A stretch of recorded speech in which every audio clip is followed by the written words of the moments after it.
so happy to have all of you here to our Taste and See cooking class. We're very, very excited that you're going to get to try some amazing things here, and hopefully you'll be inspired. You know, this week we talked a lot about Western debilitating lifestyle diseases. We talked about heart disease, we talked about diabetes, we talked about cancer.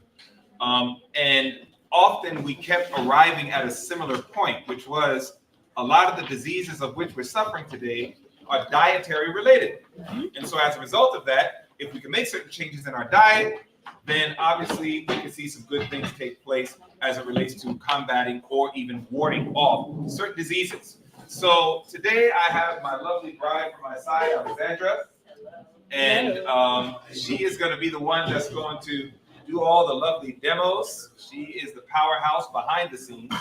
And so we're going to get ready to have a word of prayer just to give thanks unto the Lord and ask for his blessings as we get ready to go through all of this. And obviously we're going to go through several dishes. We're going to go through some breakfast options that are plant-based, and you will decide. You're going to be the ones to let us know if it tastes good or not. And we'll, of course, talk about how healthy they may be as well. In addition to that, how many of you like eggs? Let me see the egg lovers. Are there some egg lovers? Okay, you like eggs. Just eggs. You like just egg. Okay, a little different. So, yes. There you go. So, we're gonna give an egg alternative. We'll do an egg alternative, and you're gonna let us know how you like it. How many of you like cheese? See the cheese lovers. All right. So we're going to go ahead and do cheese demonstrations as well. Our top cheese demonstrations we've noticed is going to be cheddar and also Alfredo. Cheddar and Alfredo. So two very delicious cheeses. How many of you like pastries? You like pastries? Desserts. Okay. All right. So it's exciting to know that you can eat healthy and still enjoy a dessert. So we have a very lovely dessert for you. In fact, this dessert is a raw dessert. And no, we're not talking about an apple. We're actually talking about a raw pastry, but it's pretty awesome. And I can't wait to tell you all about that one as well. How many of you enjoy ever so often having a little meat? Okay, there you go. Don't be ashamed. Don't be ashamed. That's all right. No shame. No shame. Yeah, you know what I'm saying? You know, we're like Planet Fitness. If you know anything about the gym organization Planet Fitness, it's a guilt-free zone. It's a no critiquing zone. It's all right. So if you like your meat, no problem. We're gonna do a meat alternative. Okay, we're going to do a meat alternative. So we got several things made up. Oh, one more, right? How many of you like salads? Oh, love. Very good. What we found is that a lot of times when people make their salads, they don't always have the best dressings. Now, how many of you like salad without dressing? I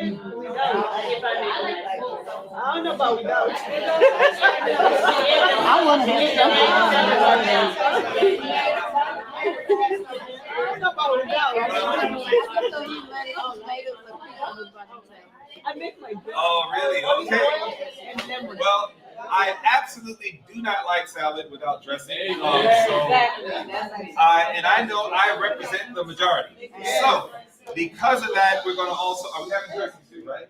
Yes, we're going to have dressings as well. Yay. So we got a lot going on here. And the idea is to still be able to cook healthy food, but enjoy the taste of it as well. So why don't we go ahead, let's have a word of prayer. We're going to jump right in. We got a lot to cover. Let's pray together. Our Father in heaven, we want to thank you so much, Lord, for the blessing of all of us being able to come together to this Taste and See cooking class. We invite your presence to not merely be in the building, but in our hearts, and to assist us and help that all things will be made well, done well, and received well. And so abide with us now, we pray, and thank you for hearing our prayer, for we ask it all in Jesus' name. Amen. Amen. All right.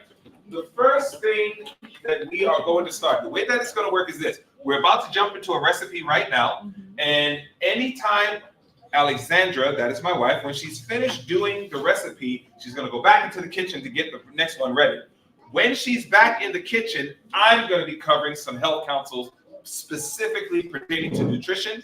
And if you have some questions, you're welcome to ask your questions, and I'll do my best to try to answer your questions, all right?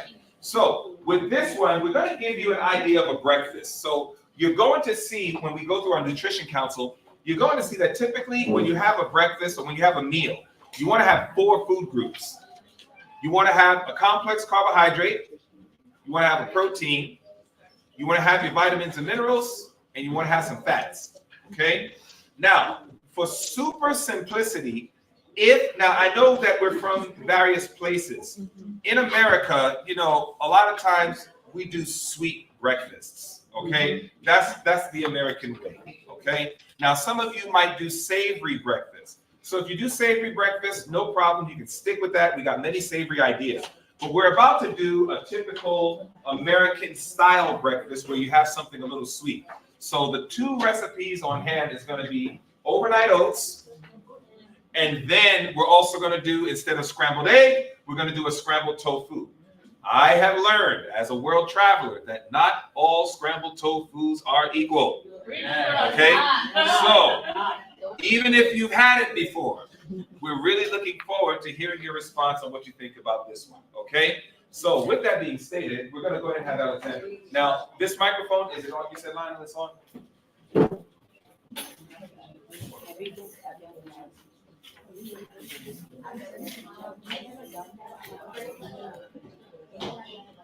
I got you.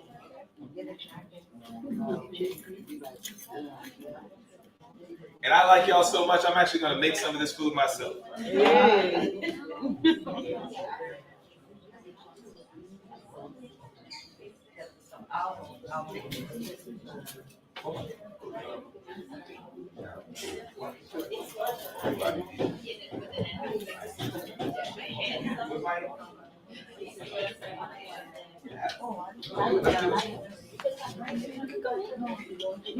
Something I haven't tried. Oh, you might be. I have been.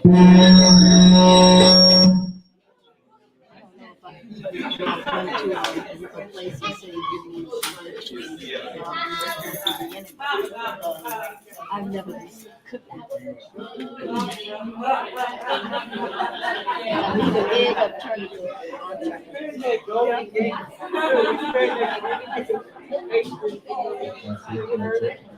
Check 1 2. All right. All right, mic check 1 2. Are y'all able to hear me in the back? Can everybody hear me in the back? Am I being heard clear? Mic check. All right, mic check 1 2. All right. Here you go.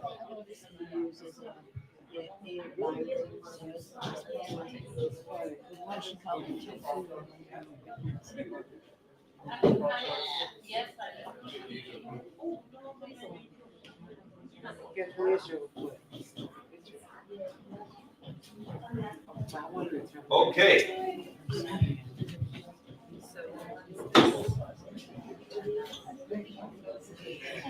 Okay, so our first recipe is the scrambled tofu, and Dwayne wanted to make it for you. That's right. Yay. Wow. I think he's so cute in his apron. What do you think?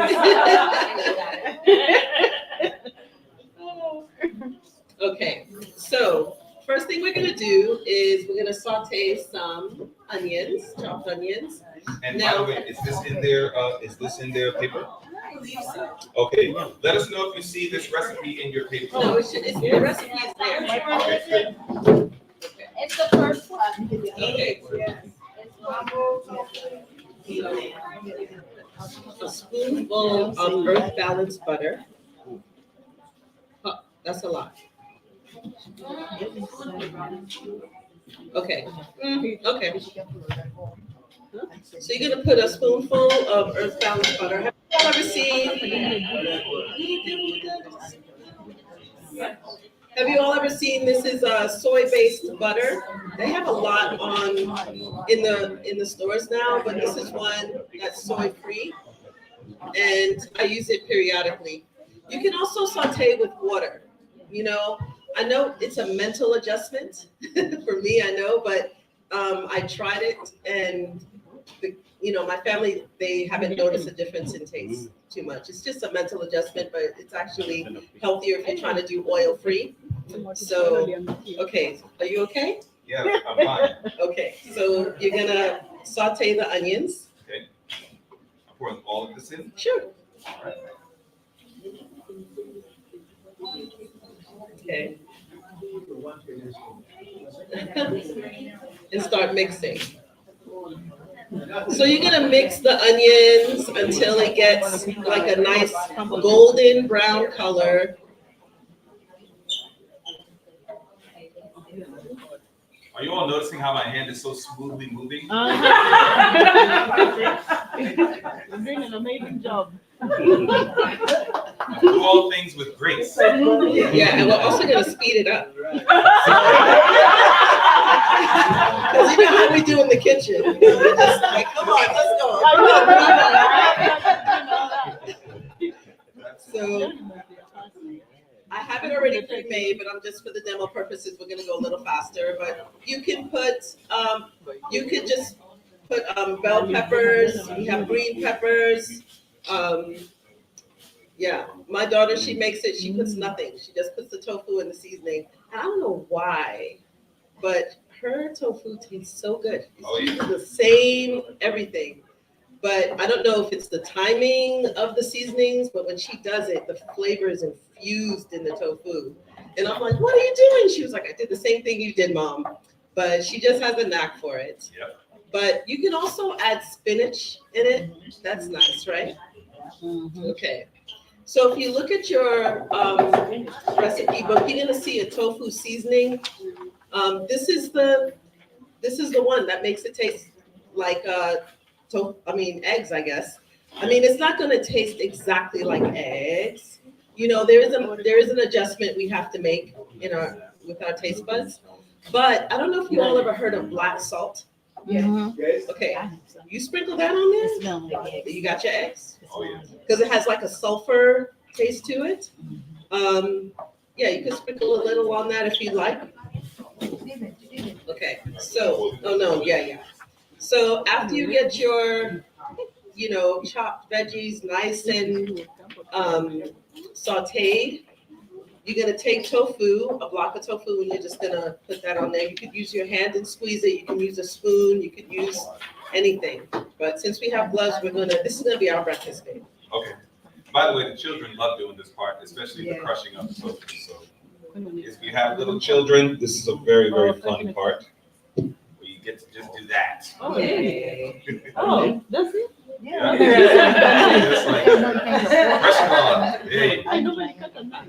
Oh. Yeah. You do it at all. Nice. I didn't know you can do that. Oh, I just learned something new. So you just crumble it up and, till your liking. I like mine with a little chunk in there, but that's just me. But most people like it thoroughly crushed. So if you look at the seasonings, you see what's in there. There's yeast flakes, there's onion powder, there's garlic powder. The recipe originally called for paprika, but I put smoked paprika because I like that. But you can use regular paprika if you don't like that taste in there. Parsley. The recipe calls for celery salt. If you want to add that to your paper, you could put an eighth of a teaspoon because it's pretty strong, right? Celery seed. An eighth of a teaspoon if you want to try that. Okay, so when you have it nice and mixed and well incorporated, also it's very important. If you look right here, there's liquid here, right? So I had it sitting for a little while before I started cooking. Some people leave it overnight or whatever. I just have it sitting for about 10 minutes and a lot of water is drained out. Not all of it, but most of it. So when you're sauteing and you're making it, if you don't do that, you're gonna have a lot of liquid in your pot. It's gonna take a longer time. But I find that when you put the seasoning in there, it reduces and it allows more flavor to be infused in the tofu. So you can allow a little bit of the tofu water to go in there. But once it's well incorporated, there's no true measurement. You just sprinkle it until you like I just kind of look at the color. Don't put all of it, babe, okay? This is the tofu seasoning Tofu seasoning. that goes with this recipe. Right here, the first one, this is the season. Now, I'm gonna make a loaf later, and there's a seasoning that goes with the loaf, but you could try it with the tofu.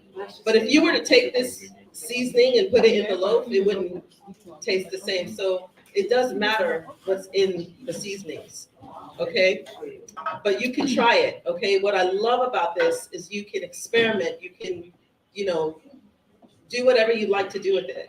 And you can create some great tasting dishes, okay?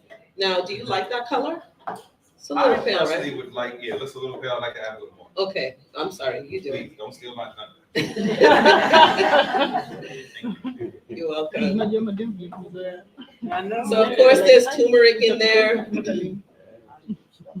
When I do it at home, I add a little bit more turmeric, but some people may not like the taste, but I like the taste. And what you do, I'm sorry? It's good, yeah, true. So what you do is essentially you're just cooking it down, getting it nice and golden. When Dwayne was young, he used to always talk about how his mother, when she made the scrambled tofu, scrambled eggs, sorry, and how did she make it? She would make it scrambled, and I used to say, Mom, could you please make scrambled eggs almost burnt? So everyone's different, right? He likes it almost burnt. So, but I like it like a nice, beautiful brown. So normally when you're cooking this, you would just let it cook down for a little while, and pretty much that's it. That's the scrambled tofu. Now, if I can speak to something. Yes. So some of the things you want to also consider is that you got a lot of health councils in here. First, I take it off now. We're done. You're done. So done. That did not sound right. I think I did a good job. Anyhow.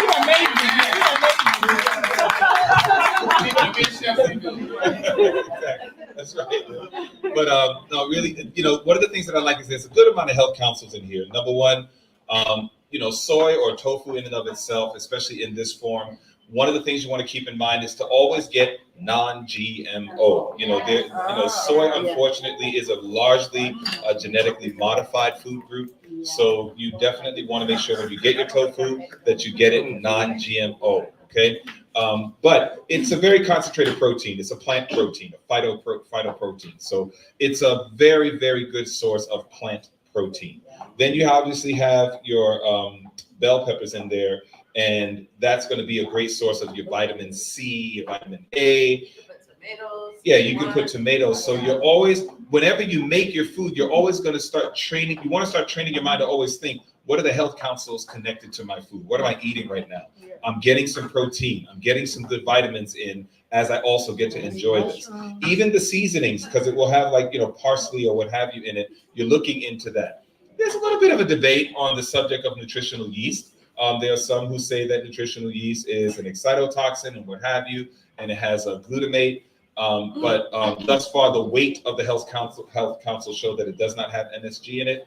So as a result of that, as long as you're okay with taking nutritional yeast flake, it does have a source of vitamin B12 as well. So there's a good amount of health councils connected to this. So your food group is nutritious as well as, again, tasty.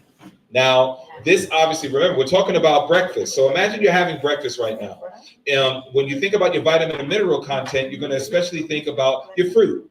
That's typically where you're going to get your fruit in. You want to get your apples, your oranges, your bananas, your berries, and things of that nature. So that's going to cover your vitamins and minerals.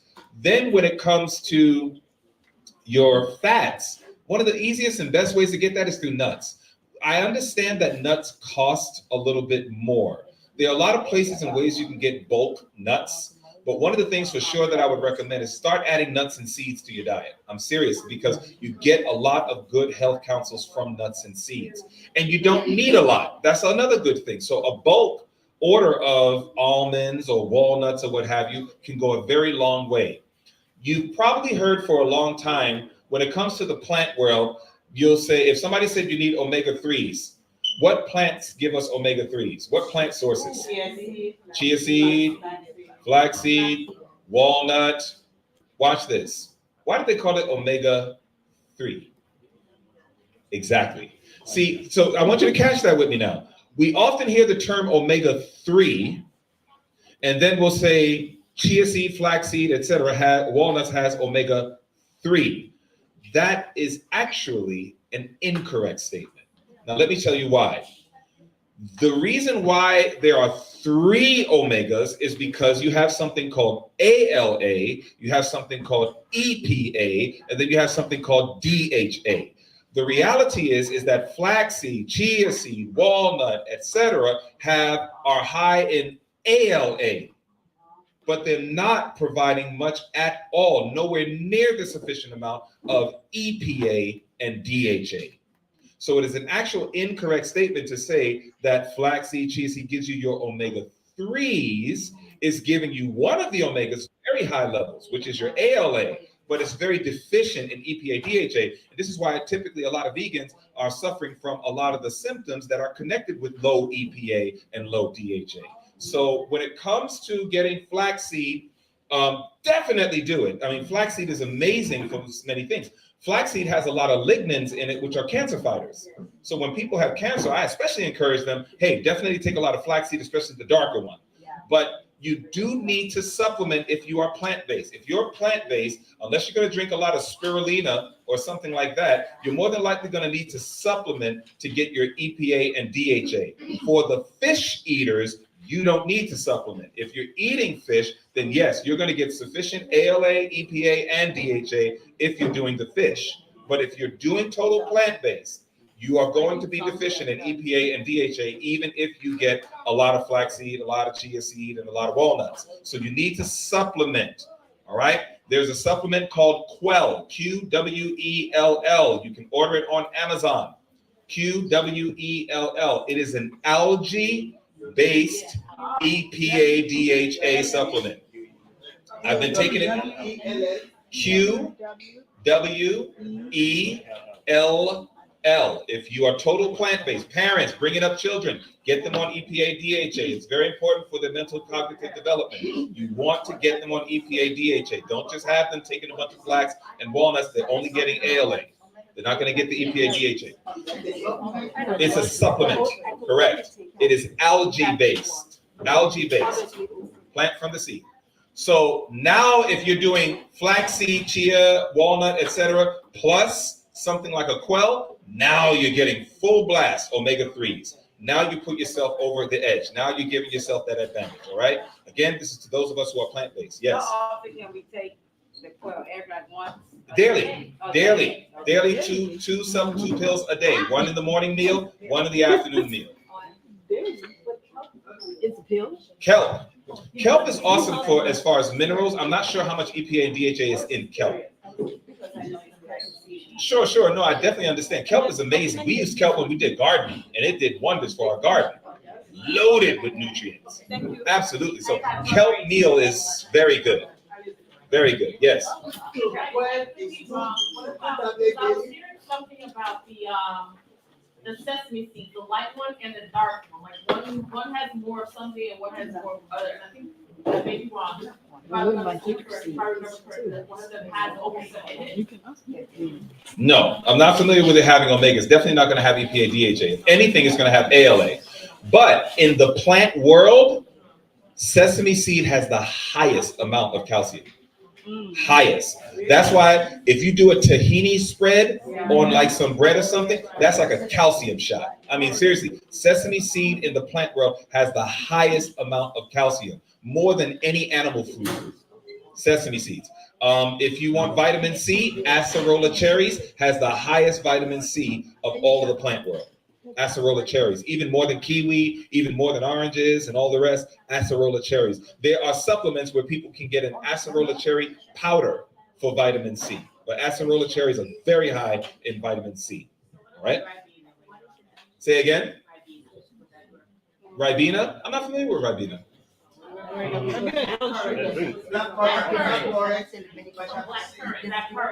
Plant currant. Oh, plant currant. Yeah, well, I mean, they're not going to compare to acerola necessarily, but yeah, I'm not sure. I never measured. I never had something where it gave a measure for it.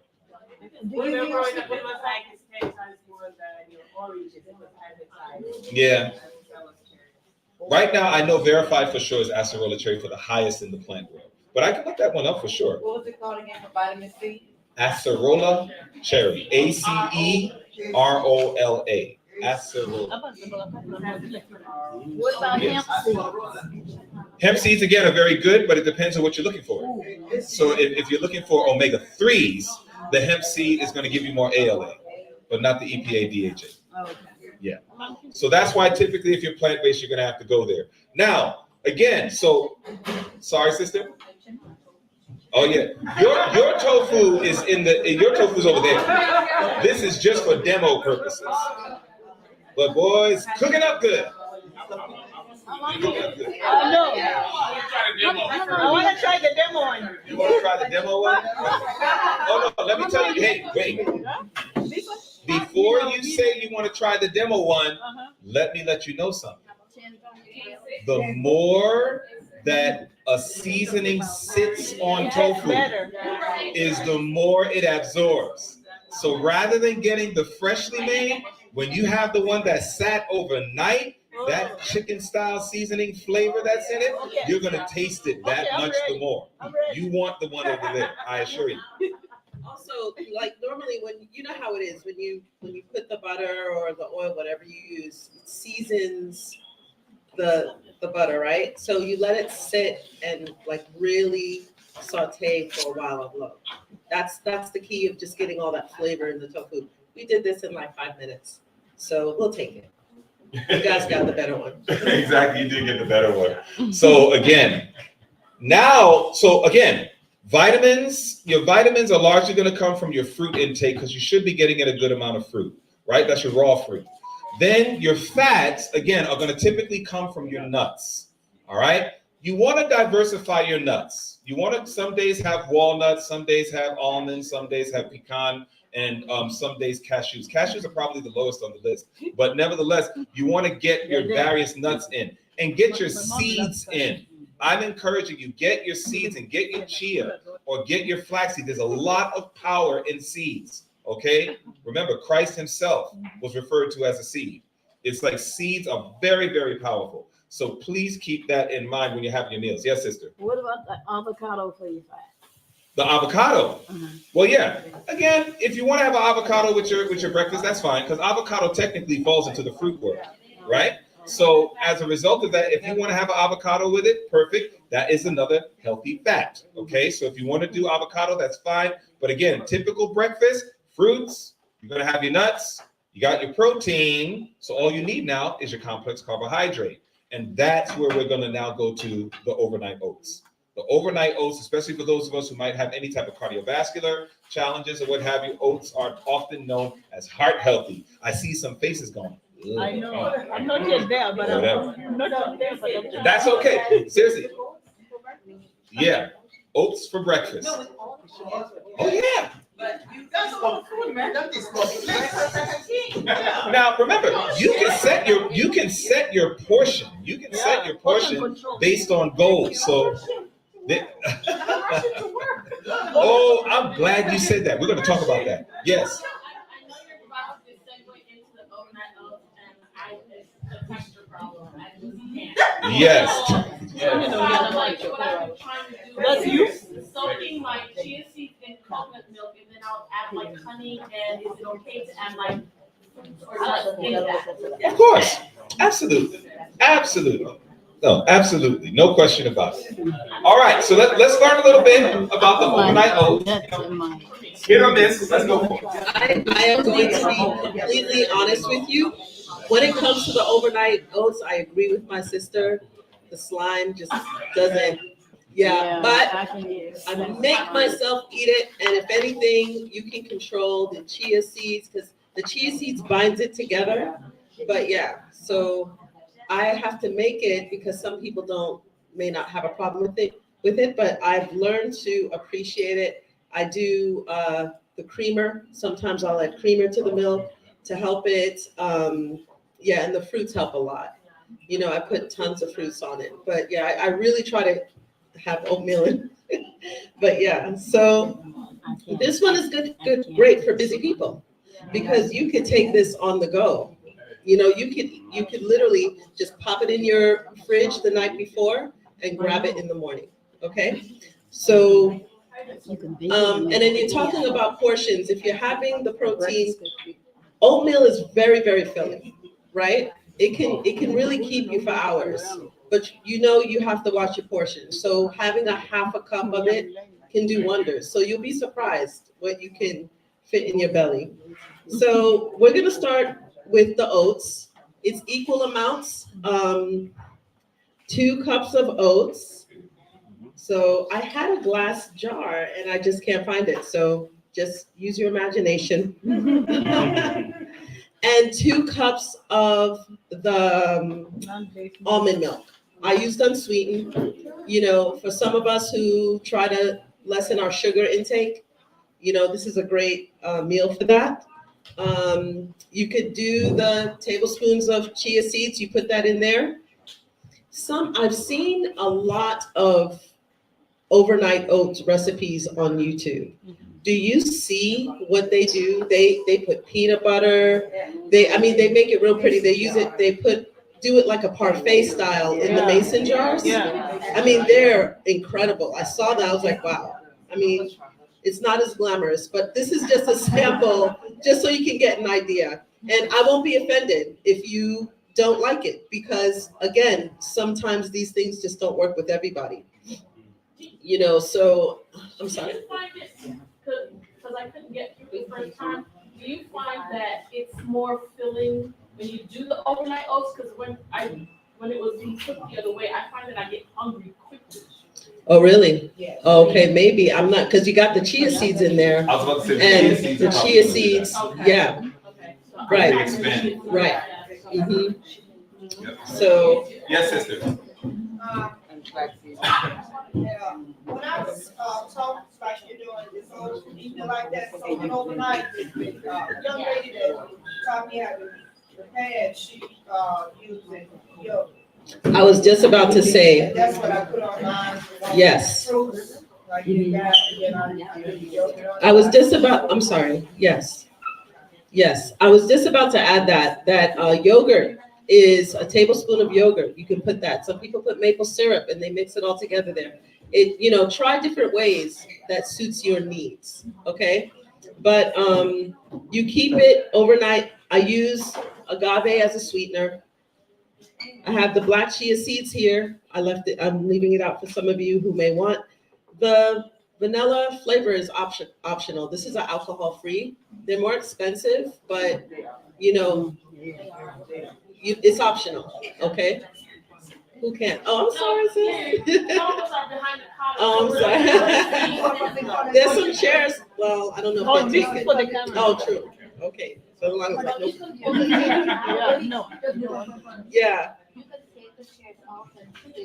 Okay. So yes, the vanilla is optional. And what I'm used to doing when I eat my oatmeals, I do it with, like, I cook it and then I put it's nice and creamy, and you could put a little cardamom in there, or it's really, really, that's how I'm used to. So this is an adjustment, but some of you in your family might like it, so don't check it. All right. So yeah, so after you mix it all up in your mason jar, you can put a lid on it. The only thing with the yogurt is yogurts are high in sugar. If you look at it, you notice they don't put the grams, they only put the percentage. And the percentage, sometimes they'll say like 17% of that container is sugar. So yeah, I know there's some ways to make homemade yogurt, but there are some yogurts that have no sugar in it. I would recommend, but again, I just wanted to say for those who are sensitive to the sugar, you can, I think there are some yogurts out there that has no sugar in it. Yeah, the plain, Okay, plain yogurt. yes. One of the things we also want you to consider is sometimes, like me, I don't do good with any type of slimy, lumpy food. That texture gives me a gag response. So no okra. Okra is the enemy. I love Listen, For some reason, I don't love invite me to your cave during the time of trouble if you're serving okra. I will fast. So thank you. So it's like I'm not doing it. So yeah, I can't do it.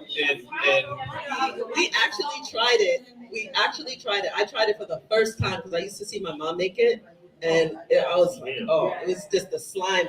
And then so they served it in Colorado. It was so nasty. Yeah, I was yeah. like, so that was my first time, but I keep hearing people look at me like the way you're looking at me. So we're here for another week. We are here for another week.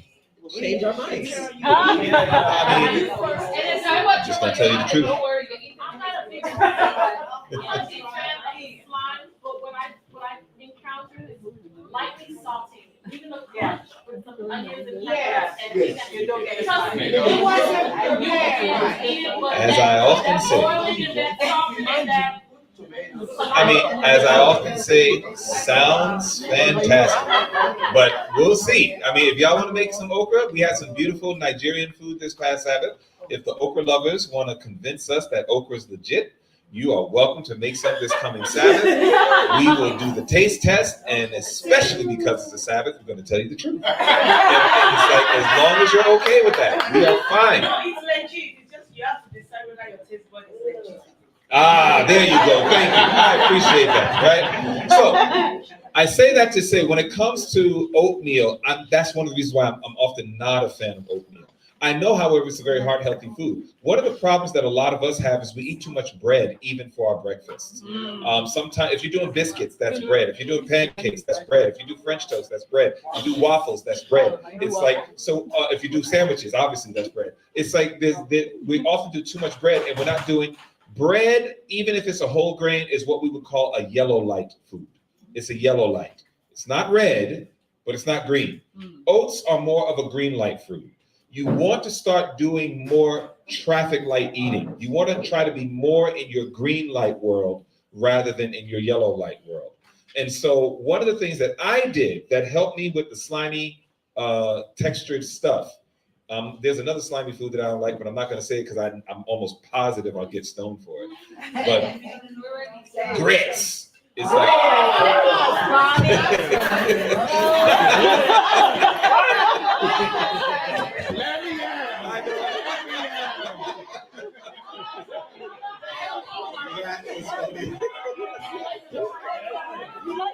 That is so funny. No grits. Thank you, sister. High five from a distance. All I'm saying is that you can't do the grits. Well, I've tried many grits. They tried to convert me, and everyone has failed. Now, here's the deal. I didn't get converted either. She failed.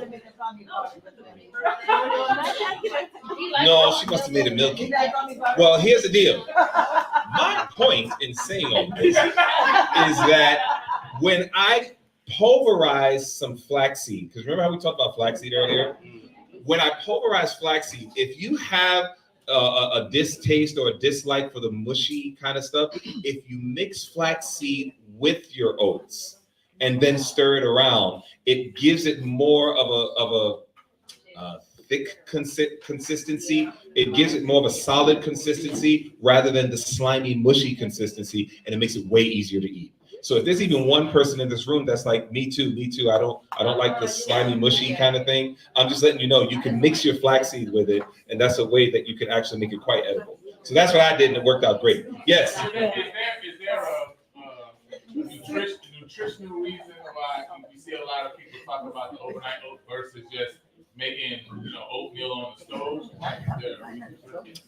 As far as the overnight oats are concerned, as far as nutritional value between overnight oats and let's say quick oats, is that most of what you're referring to? Yeah.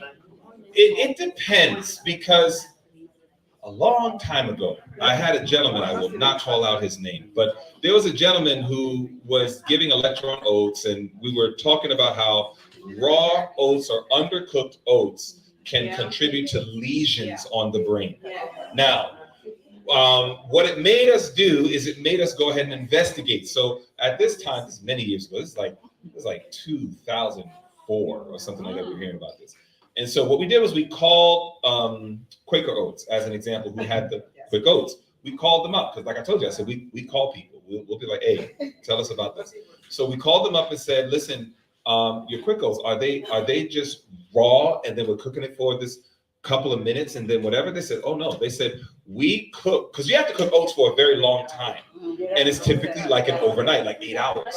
So what they said is we pre-cook the oats for over 8 hours or more, and then package it. So by the time we get it, that's why we can put it in and do a very quick oats preparation. So that was good to know. So I was like, okay, so this has been largely one of the concerns is that if the quick oats are undercooked, there are certain elements within the oats that can have a negative impact in the bloodstream and probably cause some type of sickness or disease. So the overnight oats is the one that gives us this guarantee that it's a slow cooked process, thoroughly cooked process. So by the time we eat it, we know that we're getting the full blessing of the grain that was put in it by God. So that's kind of the idea between the overnight versus the quick oats. Okay, does that help answer your question? Yeah. So I mean, is the overnight? You said so. I guess in the sitting, then that's helping the process. Yes, because you want to do it a slow process, so whatever is in it, the nutrients that are in it, are able to come out in its fullness, so that by the time you're ready in the morning to get it, you're going to get a truly nutritious meal when it comes to your grain. Yes, Sister Ashley. And I just wanted to make a the difference. Okay, so you're referring to like steel cut oats. Yeah, that's what I'm saying. Yeah, Okay, steel not like cut, the the quick steel. oats. So there's Right. like a difference. So Yeah. if you were to do it overnight in a crock pot or whatever, it would be the steel cut oats Mhm. that you would be cooking overnight, not the quick oats. No, definitely not. You know about the steel cut oats. Got you. Okay, yeah, I'm definitely referring to steel cut. You wouldn't do the quick oats overnight. That's correct. Yeah. Thanks for that, sis. Thanks for that. Yeah. Typically overnight is recommended. So you're cooking it or you're just soaking it? Yeah, you put it like in a crock pot, like something like a crock pot or what have you, and it's letting at low heat, of course, and then it's cooking throughout the night. You're not doing it like a high heat food prep because when you wake up in the morning, it'll be all dehydrated and gone. Correct. Correct. Yeah. Then you have something called oat groats. Oat groats is the creme de la creme. That's like the best way to have your oats, because that's like the full grain there without any kind of even minute processing done to it. So you have some individuals that do more oat groats than they do even the steel cut oats. Yeah. Yes, sister. So when you talk about the overnight, and even the ones on social media that you might have mentioned, we're talking about not putting oats in a jar with a liquid and then just putting it in the refrigerator. You're saying actually cooking it, slow cooking it overnight in a hot, so you need the heat to bring out the nutrients or? No, it's like you're soaking it. That's all he's saying. Well, he said he did it in the crock pot. Wait,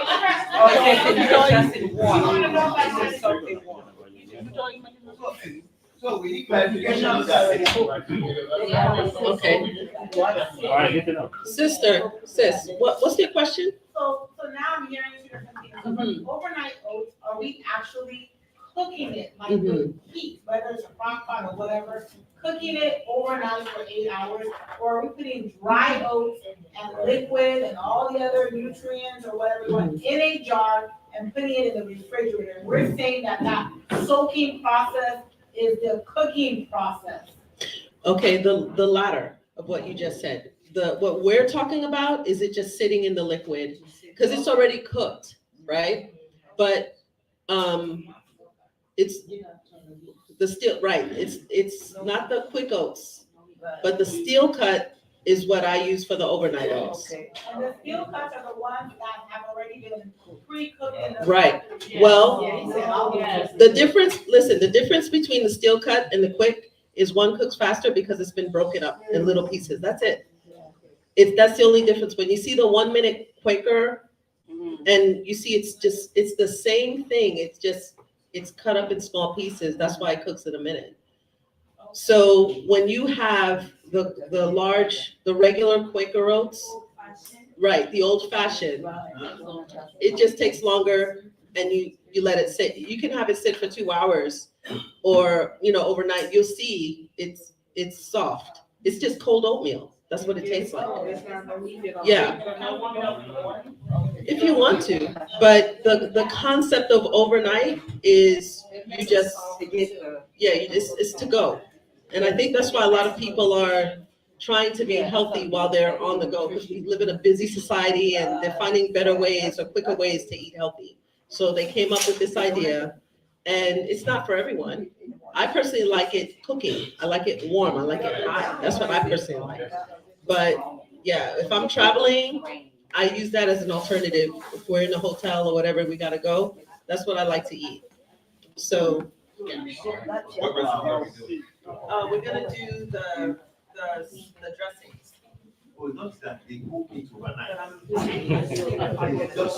Soaking, correct, soaking. So we're going to now move to our dressings. Okay, we all know that we need to eat more salad. We know that it was wise for us to eat salad. There are some of us that are perfectly contented with just sprinkling a little lemon juice and some salt or what have you on it. And if you are content with that, that's great. But a lot of people are not there yet. One of the things I'd like to recommend is when you do a cooking class, don't bring people to where you are. Meet the people where they are. This is very important. If you're going to start doing consistent cooking schools here at even Houston International, I would like to recommend don't force the people to come up to where your taste buds are. You might like lemon juice and a little sea salt or a little herbamere on your salad. Most people don't. Right. Most people have salad with their dressing. Yes, yes.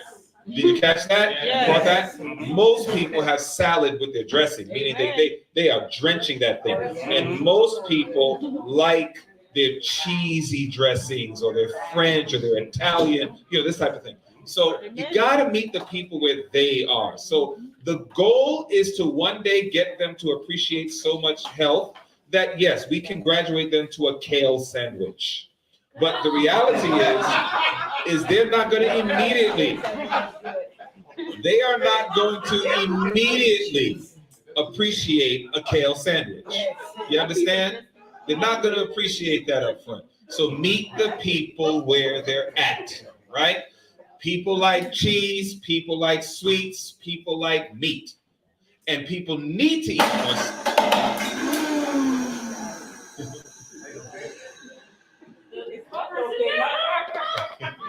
Turn that thing upside down. Just turn it upside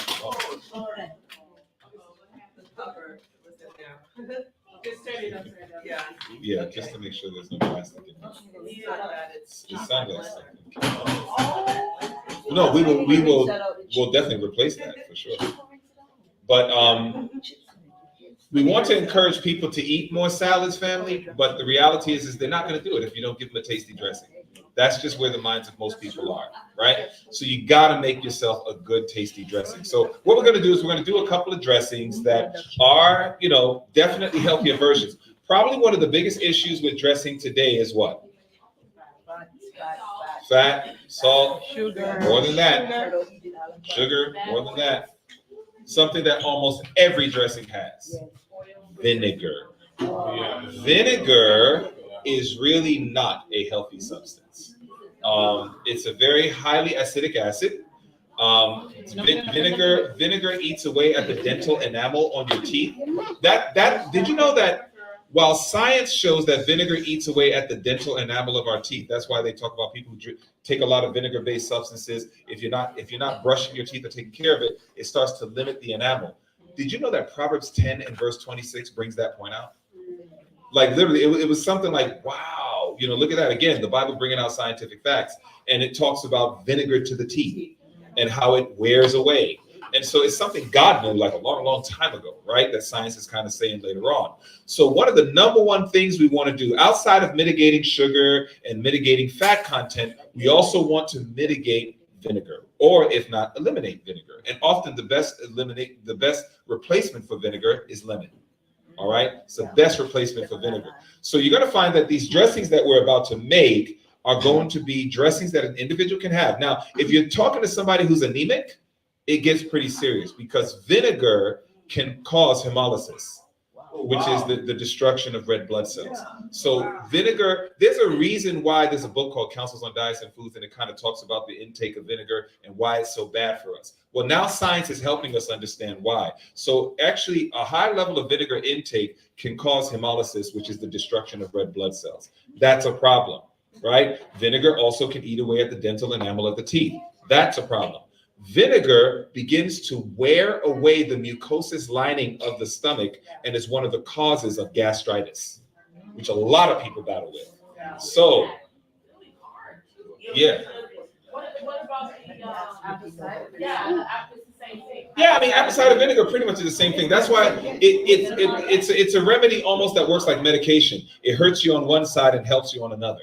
So apple cider vinegar is not even necessarily the best, alternative. We can find other things that can do the same thing apple cider vinegar can do without taking the apple cider vinegar. All right, it's a highly acidic acid. Yes, sister. So Pastor, they said Gatorade, Powerade, and all those things also eat away in the enamel and children's teeth, but they don't know what's in there that does that.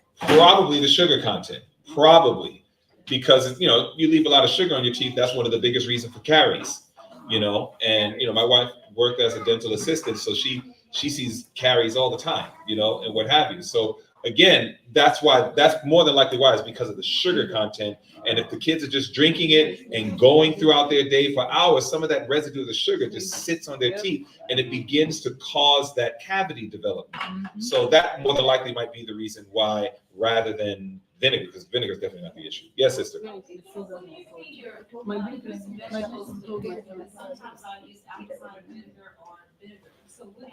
If you use apple cider vinegar and then rinse it off, you should be okay. I mean, quite honestly. So the vinegar definitely can work, but doesn't that tell us something? It's like if vinegar is so powerful and so acidic that it takes off, like sticky residue and whatnot, what is that thing doing in our gut, right? So that is something for us to think about. But other people use lemon, because lemon is a pretty acidic product too. So there are, lemon-based sprays and whatnot that you can put on your fruit, your vegetables to clean it. All right. Can you clean it with salt?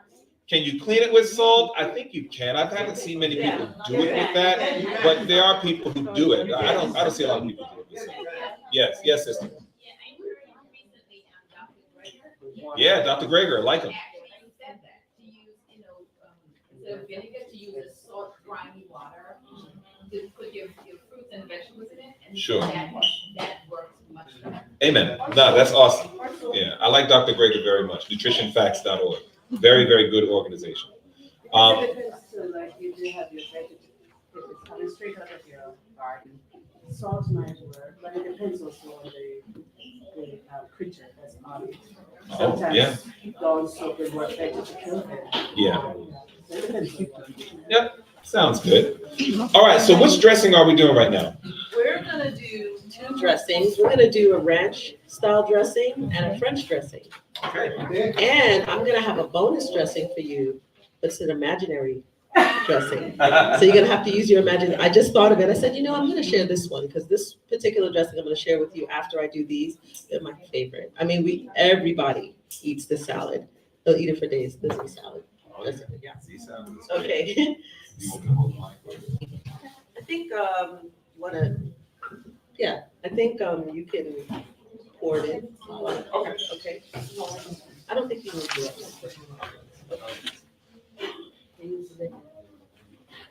It'll be obedient.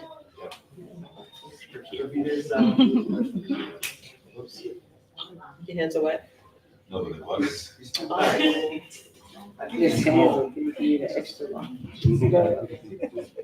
The glove is a little wet, so that's why. Mhm.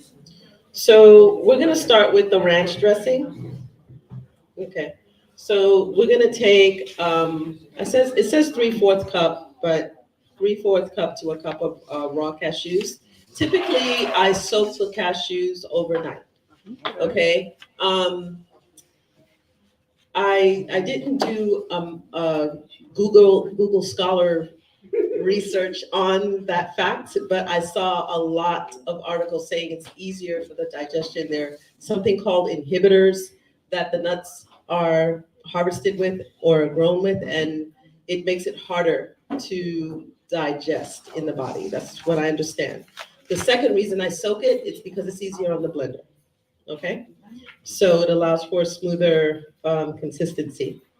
Then we're going to use, you see the ingredients, it says sea salt, onion powder, garlic powder.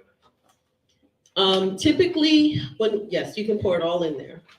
Typically, when we do a lot of the cheese and the dressings, I'm using a nut base. And that's another thing I hope, and I don't know if it was announced because we talked about it, that anyone's allergic to nuts. This is a highly nut-based recipes that we're demoing. And the reason why I chose to do that is because I really wanted, especially those who are new to eating like this, I want to encourage you that you can eat healthy and it tastes good. And you could always substitute the nuts for sunflower or almonds or whatever other things that, I have some nut-free cheeses in front of you there. I'm not gonna demo them, but it's there in your paper in case you wanna do that. Okay, so this one is, so we did the salt, the onion and the garlic. Where's my agave? Okay. We're gonna do a 1/4 cup of lemon juice, and you do that slowly while I get the agave. Mhm.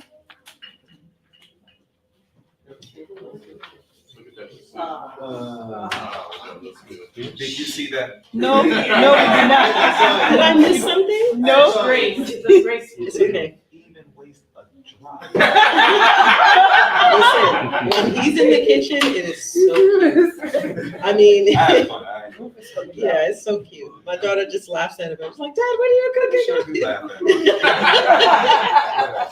All right, so, and we're gonna do a 1/4 cup of agave. Yes. Mhm.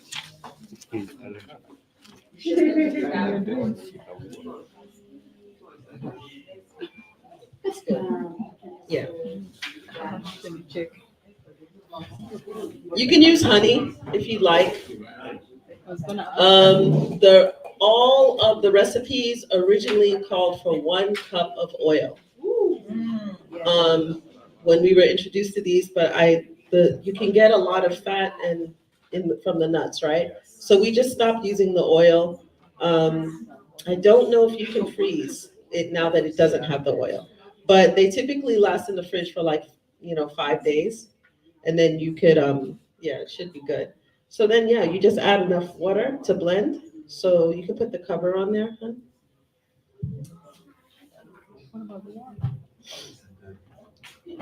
And then take the top off and put it.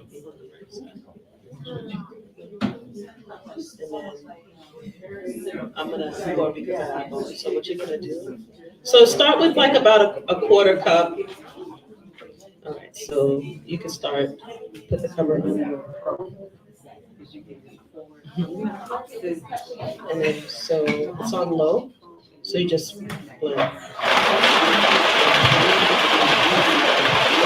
Then you can go higher.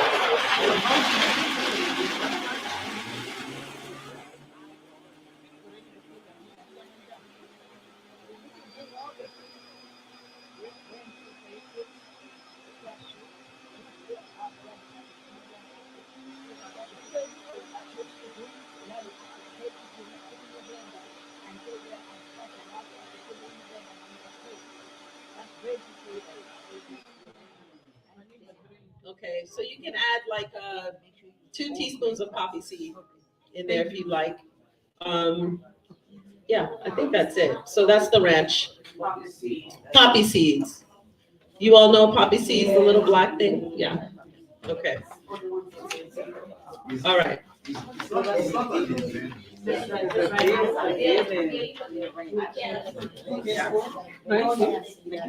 You could do a tablespoon. Okay, next one, we're gonna do French. I don't know if we can switch the blender, but. Yes, we can switch it. We'll switch it. Oh, yeah. Mhm. I think, Move this one over. yeah, We can put this one on top of this, right? we probably can, but I don't want to. Oh, okay. We're gonna just use the same base. So just pick it up and put it there, it's fine, right? Yeah. Thank you. Thank you. Is that better for everyone? Yes. Okay, You have to wash. we'll do the demo on this side going forward. Okay. So we're doing French now, right? So you got your, so you have your seasonings, your onion powder, your garlic powder, and your salt. Oh, what do you think? One thing that you can like. Yeah, just go ahead and dump it in there. It's almost the same. The only difference is that has the smoked paprika in there, okay? Well, we didn't do the tomato sauce yet. I'm lost here. We have it here. We have it here. Uh-huh. It's okay. It's okay. Yeah. All right. So we have the seasonings. You have your onion powder, your garlic powder. Your smoked paprika is very important. Then you have, now be careful of that, okay? Touch yourself. So 1 can of tomato sauce, the 15 ounce. Whole can? The whole can. Not a problem. Yeah. Yeah, 15 ounces. All right, and then you're gonna do some agave here. It calls for half a cup, but we're gonna do a quarter cup. No, you could do a half a cup. Just do what the recipe says. That's a quarter. Oh, we could have used this one, but it's okay. Just do that twice. You know, a quarter cup and a quarter cup is a half a cup, right? Now I do. So what's the difference between the agave and the real organic one? Yeah, yes, I was gonna say the low glycemic factor. This would be a little better for Yeah. someone with diabetes to take because it has a lower glycemic index. Mhm. Not as much sugar. Alright. And so, oh, the lemon. So let's see, lemon, a third cup. So just put pretend. I have honey. I always use honey. Really? Yeah. Now, when you're doubling the recipe, you don't want to double the lemon or the salt. You want to be really careful with that. Okay. So like if the recipe calls for a teaspoon, if you're doubling it, do a teaspoon and a half and taste it as you go, because it could be too salty. And the same, if the lemon could be too tart, if you double it. So I find that, you know, a half a cup will be enough for 2. But again, everyone's different. Some people like the tart. Yeah. So, you know, you can adjust it to your liking. All right, so, yes. Yeah, water. Water. All right, so we're gonna add a little water. Okay, always start, yes, well, 1.5. Change that, start with a quarter cup. That's a typo. So everybody switch that on your paper, please. Quarter cup. Start with the quarter cup. With the water. Yeah. Quarter cup. All right. French dressing. For the French, change it to a quarter cup. And you start with a quarter cup and add as you go, okay? I haven't mastered the, I eyeball it when I do it. So, you might put too much water and it's ruined, and that could discourage you, and then you're not gonna wanna do it again. Yes, I know how it goes. So, Start with small and then you build it up. Okay, so it's on low. So this is a little different. Go ahead.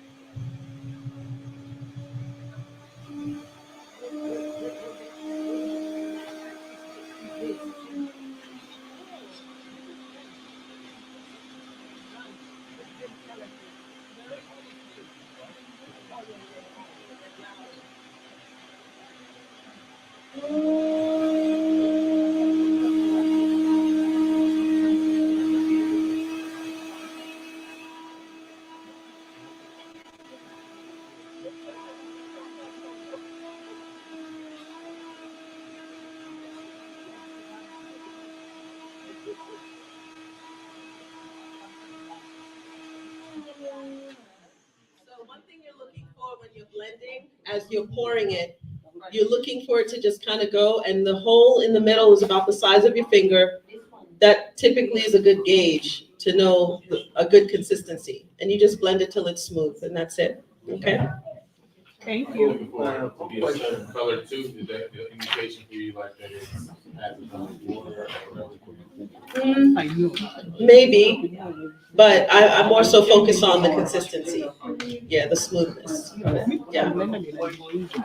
Question. Yes. When you make this dressing, how long can you keep it for the rest of Like about 5 days. 5 days? Yeah.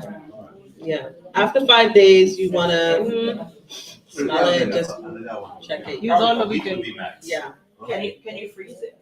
Like, well, originally the recipe called for oil. So, and they said it doesn't freeze. So I don't know if you can't freeze it because the oil was in it. So maybe you can. I don't know. I never froze it. Let's do grilled cheeses. Yes. All right, so a couple of things to keep in mind is always remember this, family. The whole purpose that we're taking these steps is because this is part of the process of how we take charge of our health. Remember that? Because food is our medicine. Food is our medicine. And once again, notice what you're getting in these. You're getting tomatoes, you're getting cashews, you're getting various, herbal seasonings, and all of these things have health-giving components to it. So you always want to keep that in mind of why you're doing it. Now, with that being stated, here's the truth. Remember that as a result of us doing this, remember that we're going to have an adjustment. I'm letting you know that right now. If you're coming from the world of cheese and meat and oily foods and things of this nature, your tongues, your mind is used to certain things. Right. So there's going to be a transition. Right. The goal is not to make it completely taste like the old, the other items, but we try to get it as close as possible. We try to get it as close as possible. And I know for a fact, we've done these demos everywhere. And so these things come very close to the taste of the things that we normally love to enjoy. But does it taste exactly like the French? Does it taste exactly like, the cheddar cheese and so on? No, but we try to get it as close as possible where we recognize I need to make an adjustment. So please keep that in mind. I want to talk about oil just for a second. We're actually I'm going to show you a slide on oils in just a bit. But one of the things that you want to be very careful of is how much oil you're putting inside of your foods. Sometimes you can make a certain dish where if you look at the corner of the dish, you see like the oil just kind of resting right there in it. In some cases, we're taking too much of that in. Now, if you're trying to lose weight, you want to start moving more towards oil-free, minimal oil, because if there's one thing, even as plant-based, that's why I'm like, no way, away with the myth that you can't get overweight on a plant-based diet. Yes, you can. Yes, you can. You can be completely plant-based and you can end up overweight. All right. It's all about eating the wrong foods or eating too much of the right foods, So when it comes to oils, you want to be very, very careful with that. You want to start trying to minimize your oils and try to do as much oil-free cooking as possible. So this is why you'll see that my wife, she's doing a lot of recipes without oil. because we want you to see you can do that. You can still enjoy your food. It doesn't have to have a lot of oil in it. And how much the more if you're battling with atherosclerosis or anything of that nature. If you're dealing with heart disease and so on, you want to be careful of that oil intake. Diabetes largely is connected to being overweight. So again, if you want to start losing that weight, you want to start considering again, hey, let me start pulling back from a lot of the oils being added to the foods. As stated, there's plenty of oil just inside of the nuts. So as long as you don't have a nut allergy, when you pulverize those nuts to make a cheese or to make whatever you're making, you're getting enough oil just from that, right? So you don't need to add a lot. So very quickly, I want to go ahead and go into this health council. When we talk about like things that we can do to just, maintain our health, here's some things to keep in mind. Basically, as I already told you, 4 things that you want to make sure makes up your diet. You want to get your complex carbs in, you want to get your proteins, you want to get your fats, and you want to get your vitamins and minerals. This is what you want to make sure, parents, your children are getting in on a daily basis. This is what you want to make sure you're getting in as well. You want to make sure you're getting in your complex carbs and so on. Now, when it comes to each of these food groups, one of the things you want to keep in mind is there's nothing wrong with bread, especially if you're making it yourself. That's which, of course, is the best way to do it. As we're told in Inspiration, there's a lot of religion in a loaf of bread, right? So it's like, I love that. Your complex carbs is also where you get a good amount of your energy sources. You want to keep this in mind. And one of the things you want to remember is this. Many whole grains are good or even excellent sources of dietary fiber. Fiber is the name of the game. I want you to just simply remember this. You should have bowel movements that are consistent with your meals. So if you're having 2 meals a day, you should be having at least 2 bowel movements a day. If you're having 3 meals a day, you should be having at least 3 bowel movements a day. All right. I'm going to show this to you because you need to see it. And it's better I show you it now before we get too close to eating. I'm ready. Right. Let me just show this to you real quick. Bristol. Okay. So.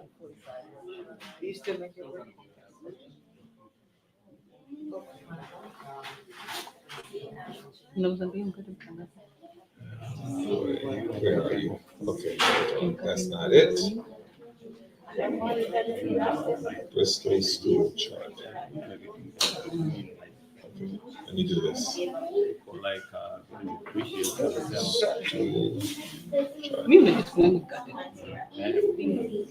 Come on. If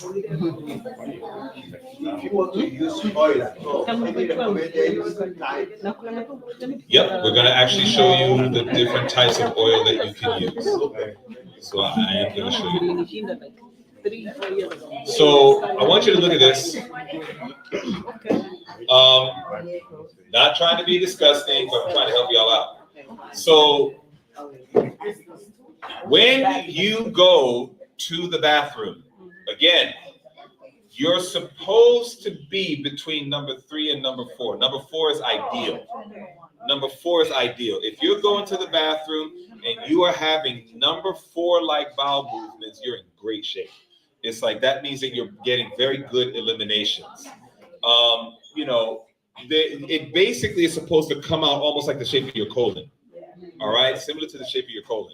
So if you go into the bathroom and you have to sit there for several minutes, long time, checking text messages, calling people back, and all this stuff, if you're taking that much time just to have an elimination, then chances are you're probably a little constipated. You should not be straining. You shouldn't, you shouldn't have to use a whole lot of toilet paper to clean yourself and things of that nature. Basically, when you go in the bathroom, you want to think the concept. Go in, give the message, get out. It's like that's kind of the idea. Go in, give the message, get out. It's like that's it. So when you go to the bathroom, that's how it should flow. Go in, give the message, get out. It shouldn't be nuclear. It shouldn't be something where you're like, hey, give it like 15 minutes, then come back because it smells that bad. It's like chances are, if it's, I'm not saying that fecal matter should smell good. I'm not saying that, but it shouldn't be so pungent that, folks get get dizzy, feel like they're gonna pass out, stuff like that. Shouldn't have to go through all of that post a bowel movement. So if you find these things are going on, maybe there's some areas where you need to take a look at what's happening. Obviously, a number 5, a number 6, maybe you're low on some electrolytes and things. So you need to start taking a look at, hey, what can I do to make my bowel movements more solid? Obviously, a number 2 and a number 1 bowel movement, maybe you're not well hydrated. Maybe you're not getting enough fiber, okay? Fiber is going to keep you in number 3 and number 4 all day long. Fiber is going to keep you there.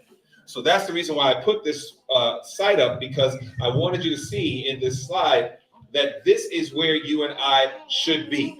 You should observe your stool. Your stool tells a lot about you. Your stool tells a lot about what's going on.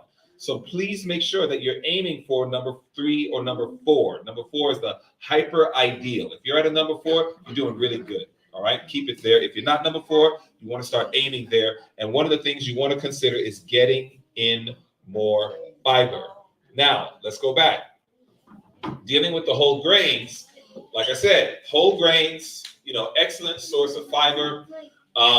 Dietary fiber from whole grains as part of an overall healthy diet may help improve blood cholesterol levels, lower risk of heart disease, stroke, obesity, and type 2 diabetes. So it's really important to get in your whole grains, all right? Dietary fiber can make you feel full. That's another thing. It helps you not eat as much.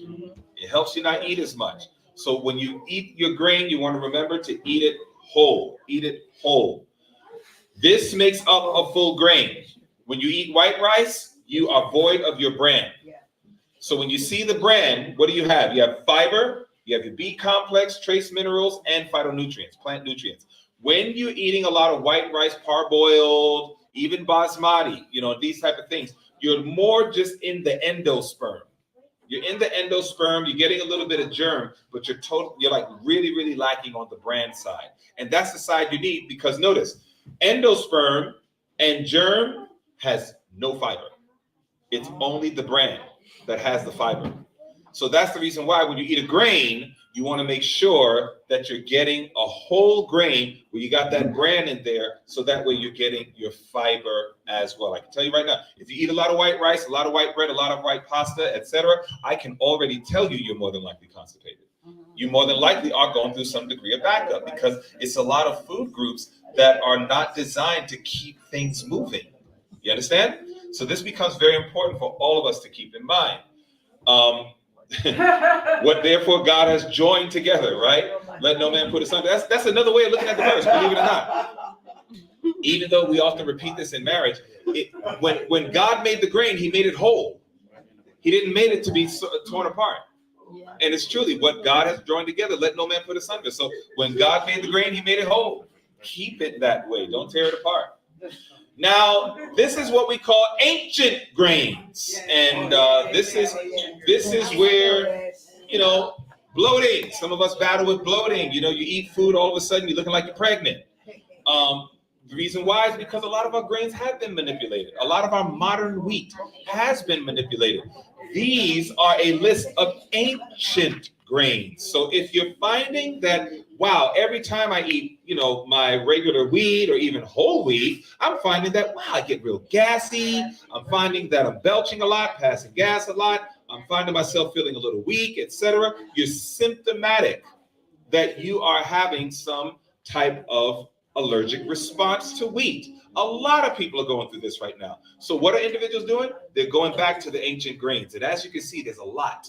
There's a lot of what constitutes ancient grains. You can make your pancakes out of spelt. You can make your pancakes out of spelt flour. It tastes fantastic. Okay? Buckwheat, yes, absolutely. Buckwheat pancakes taste amazing. Yes. Is Ezekiel bread a good brand? Ezekiel bread is very good. Ezekiel bread can be very good. Yes. I was saying, if you take too much fiber, remember to drink a lot of water, and that can constipate. Amen. Amen. No, this is right. Everything is in its proper balance. We're made in such a wonderful way. Now, obviously, if you're eating high fiber foods, now keep in mind, fiber is not just breads. Fiber is also in an apple, right? Yeah. Fiber is also in a lot of other fruits and vegetables. So the more that you're getting a balanced diet of your fiber intake, it's actually kind of difficult to get constipated, especially if you're eating a lot of your raw. Remember this. If you weigh 200 pounds, you're supposed to get half your body weight in fluid ounces of water. Right? Watch this.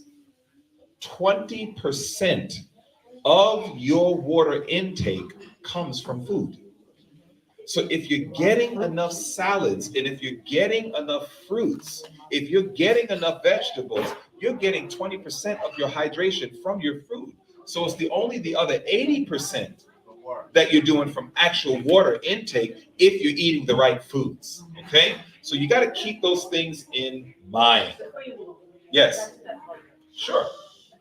So when I was growing up, now with that, I have my own this kind of like coffee. Does it mean, and you know, you have different drinks? Yeah. 2, 1, 3.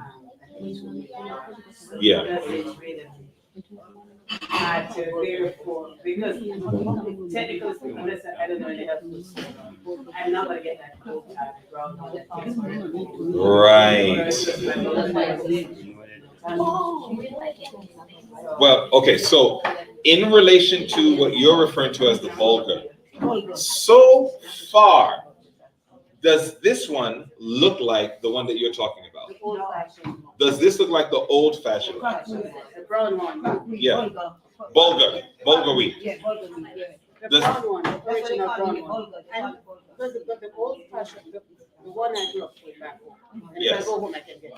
It's brown, right? And if you go to some place where you get it's the brown one. But the one, if I go over to PS or over by World, the one I get is the hard one. Is it the same thing or is this now white color? Well, this is what I'm saying. Does this bulgur wheat right there look like the one back home?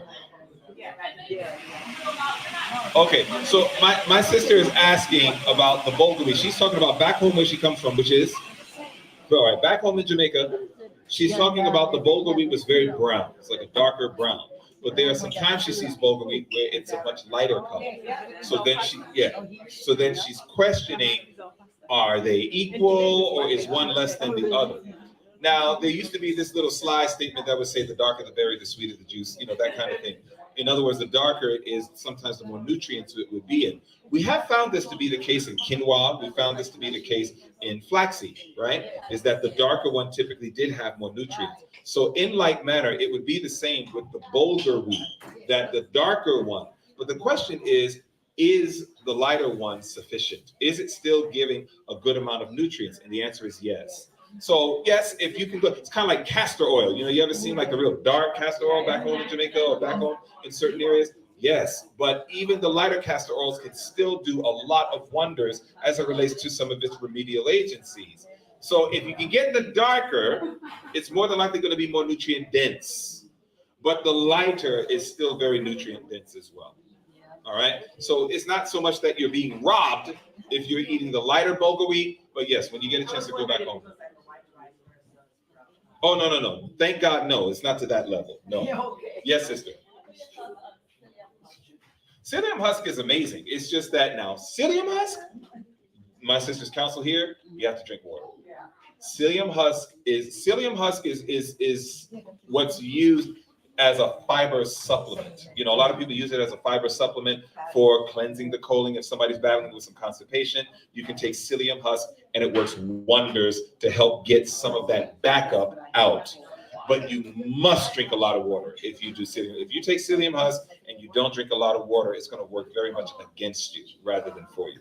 But yes, it's a very excellent source supplement for fiber, and it's very good for helping with individuals who are a little backed up in constipation. When we talk about, I'm gonna go past that. Great information. Our fruits and our veggies. You can't have enough said about it, right? Fruits and vegetables, healthier body weight, lower blood pressure, less risk of diabetes, combat certain cancers. There's so much. And what I did here is I put up this picture of the raw food pyramid. This is a raw food pyramid, which is really good. And you'll find that it kind of gives you an idea of levels of eating. So to your right, you see where at the bottom, These are what we call foundation foods. You can eat them generously. You can just eat, eat, eat, eat, eat. And then the same thing with your fruits and veggies. Then when you get to your proteins and amino acids, it now encourages you to eat it moderately. All right, you don't have to eat as much. And then when you get to your medicinal foods like cold pressed oils, nutrition yeast, microgreens, seaweed, wheatgrass, these are things you don't have to eat a lot of at all in order to get good nutritional benefit. So in this, one of the things I love is how the greens have a section all by itself. This is something too many of us are lacking. We're not getting enough green in our diets. And this is something that needs to change. And if we do get a good amount of greens, sometimes we're getting it, but again, it's smothered in oils and things of that nature, which is stealing away. So here's a little demonstration that we did. We took a clear glass, we took some carrots. We cut the carrots up and put the shredded carrot inside the glass about halfway, a little under half. Then we filled it up with some water. And then we took the glass and put one hand on the top of the glass, the other hand on the bottom. And we shook it like this. And we did that for like probably about 30 seconds, right? Just shaking it really hard. We took the glass and then poured the water into another glass. What color do you think the water was? It had an orange hue. It had a light orange hue. Okay. What do you think constituted that orange hue, that orange color? What do you think that was? Okay, so we would say some of the nutrients. Watch this. Listen, family. Listen carefully. You got the lesson so far. Shredded carrot, cold water with friction for 30 seconds stripped some of the nutrients from the carrot. So what do you think happens when we don't use a cup and we put a pot? We put the vegetables inside of the pot. We smother it with a whole lot of water. And we turn a fire on under it, and it creates boiling. And that boiling goes on for a lot longer than 30 seconds. Not really. Good try though. But watch this though. And but because let's talk about what we normally do. When the water's boiling with all the vegetables, we say vegetables are ready. And then we usually pick up the pot and we take a trip. Where do we go? We go to the sink. And then what do we do with the water? We throw the water down. And guess what's going down the drain with the water? A lot of the nutrients. So you know what we have to do to make up for the loss of nutrients? We add a lot of salt. Right? We add stuff to it. And this is typically how a lot of us make our vegetables. We gotta change that. So I'd like to recommend that, number one, I'd like to recommend that you invest. See, when you really become health conscious, you have to start making investments. One of the investments I'd like to encourage you to make is invest in cookware that requires little water to boil or to cook a lot of your vegetables. They're a little higher grade, stainless steel pots and things of that nature. But if you can, try to cook your food or your vegetables with little water, and don't throw that water out. As stated, if you want, try to keep the water. Maybe you can save it, you can mix it in certain drinks or whatever and drink it down, and you can try to get some of the nutrients in. But the heat sometimes destroys a lot of it. That's why I was saying that. It's like the heat itself just destroys a lot of the nutrients. In the island, we does that because like green banana, for instance, it's Yeah, higher. yeah. And when we boil the green banana, we just drink the water. That's right. My mother did that because my mother's from the islands as well. So, you know, when she would do that, it's like, this is how I learned it. Of course, as a child, I'm like, this is disgusting, Mom. Why are you making me do this? But it's like, you know, over time, you kind of start understanding it. But the idea is that you want to maintain the nutrients in the vegetables that you make. So sometimes we have to learn how to cook better. We got to learn different ways of cooking. You have to have an intentionality in your mind that says, how can I prepare my vegetables without losing all my nutrients or losing a number? Roasting is good, especially nuts. Rather than roasted nuts in oil, do dry roasting. It maintains a lot of its nutrients. So again, that is something that you can do that will work out just great. Yes. What about veggie smoothie? A veggie smoothie? Yeah. Yeah, Is I there a meat usually do smoothie? that. Oh, I get what you're asking. I get what you're asking. Okay. No, I understand now. I understand now. I was like, veggie smoothie? Yeah. But yeah, okay, I got you. No, vegetable smoothies are great if you want to go ahead and, like, one of the things that I encourage a lot of people to do, I don't know if my wife will talk about it, but grow your own sprouts. You can do that. You don't need land to do that. You can grow your sprouts right in your kitchen. If you got light that comes through the window in your kitchen, you can literally take the tubes and rest them right in front of the window where the sunlight comes through, and it can do enough to help grow sprouts. You can grow lots of sprouts. Sprouts have over 400 vitamins and minerals in them. Sprouts are extremely healthy. Now, you can take a handful of sprouts and drop it in a smoothie, and you can drink it down. So can you do a veggie smoothie? Sure you can.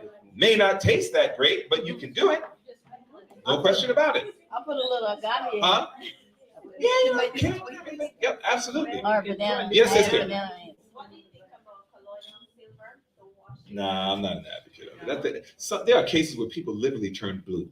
Oh, wow. There are cases where literally their skin complexion turned blue from taking colloidal silver. I'm not messing with it. Got to be a better way. Nope, God has another plan.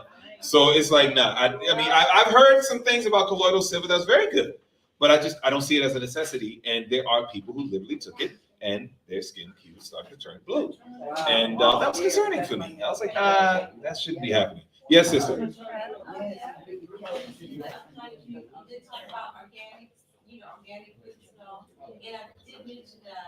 If you can mention to people about the Dirty Dozen. Yes. It's really important that people know.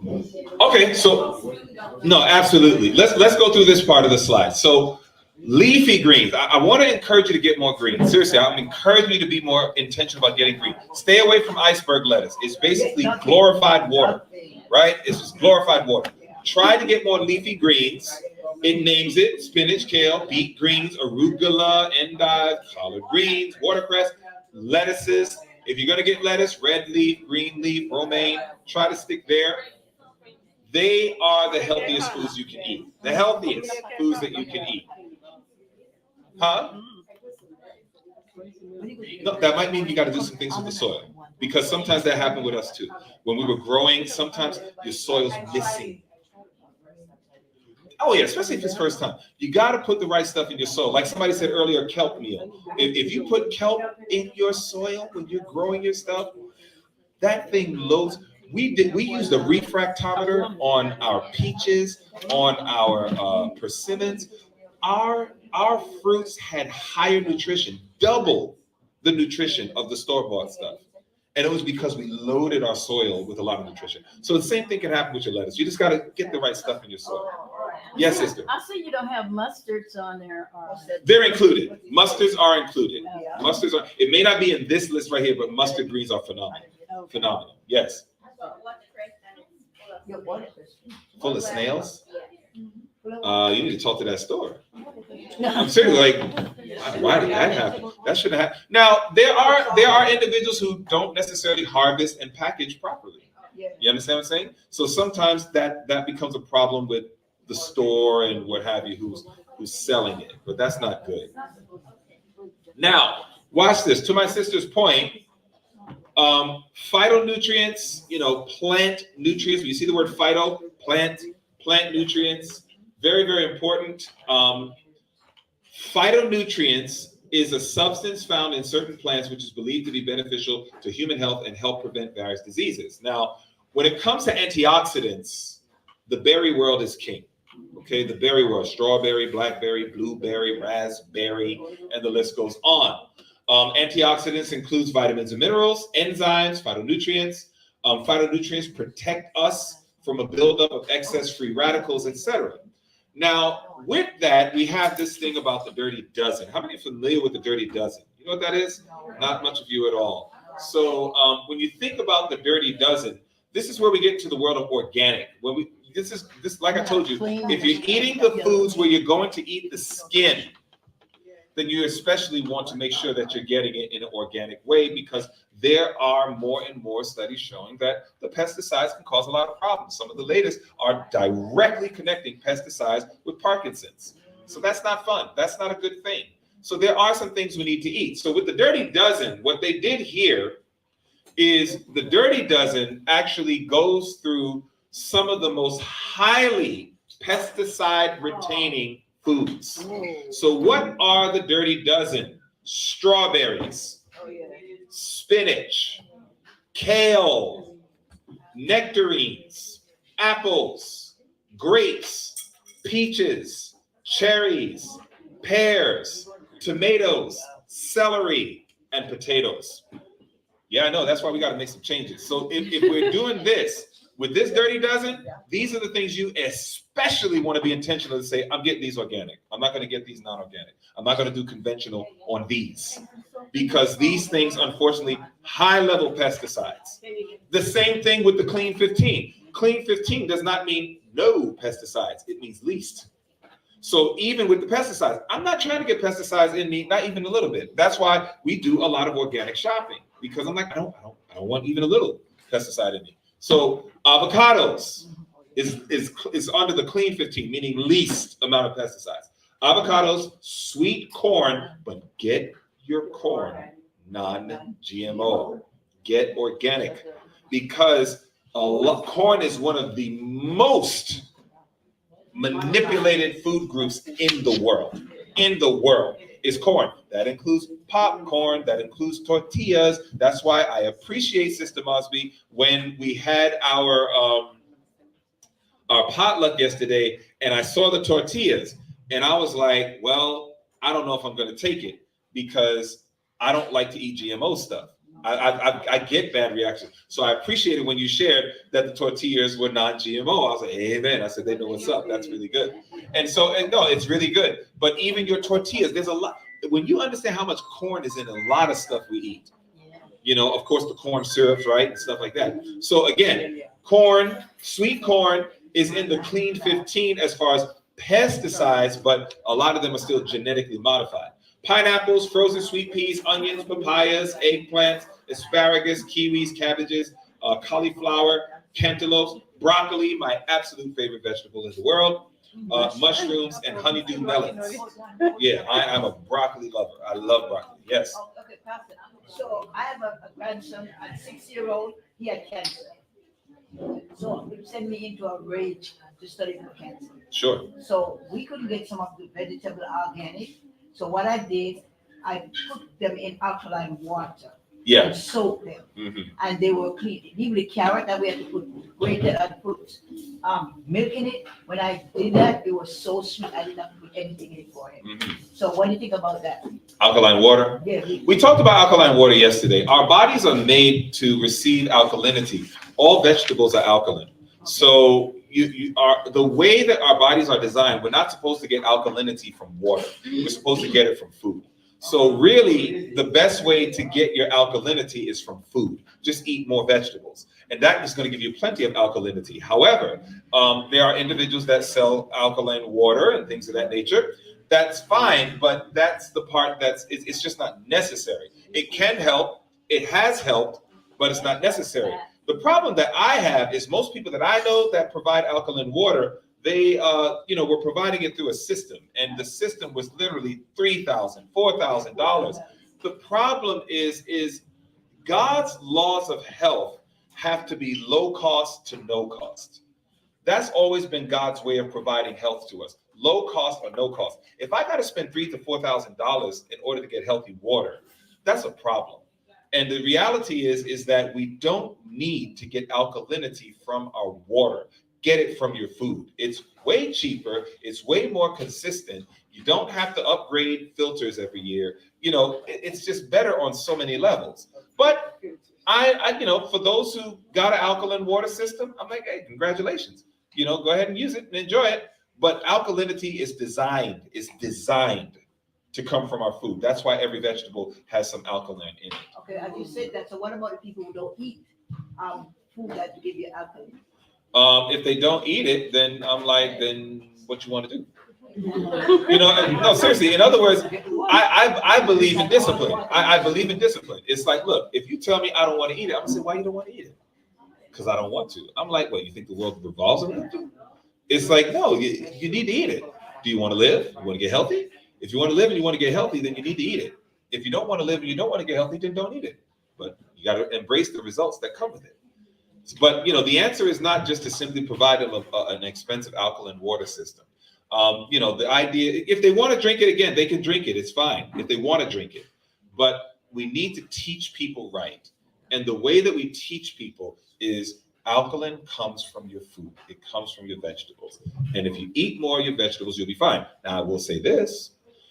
You can get pulverized vegetable powder. Again, we talked about it yesterday, raw meal replacement. If you get a scoop, a raw meal replacement from Garden of Life is filled with sprouted foods. It's living food. You take one scoop of that thing and mix it in your, nut milk or water and drink that. That's the equivalent to eating a lot of vegetables. It's called Garden of Life. Garden of Life is the company, and it's called Raw Meal Replacement. Yes, sister. Hey, folks. Go ahead, sister. That meal replacement last year, as I listened to Barbara O'Neill. Yep. And I looked at the ingredients and I saw some sweet, I can't even pronounce it. Stevia.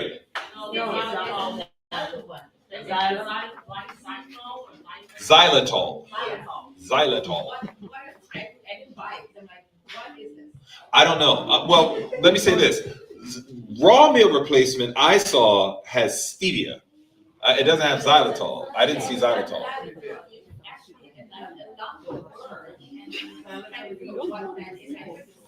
Maybe one of y'all could pull it up for me real quick. I don't remember seeing xylitol in there. I remember seeing the stevia, but I didn't see the xylitol. Yes. Yes. My question was not so much, or my concern was not so much what xylitol was. My concern was more so that it's in the raw meal. I don't remember seeing that. I remember seeing, again, the stevia extract.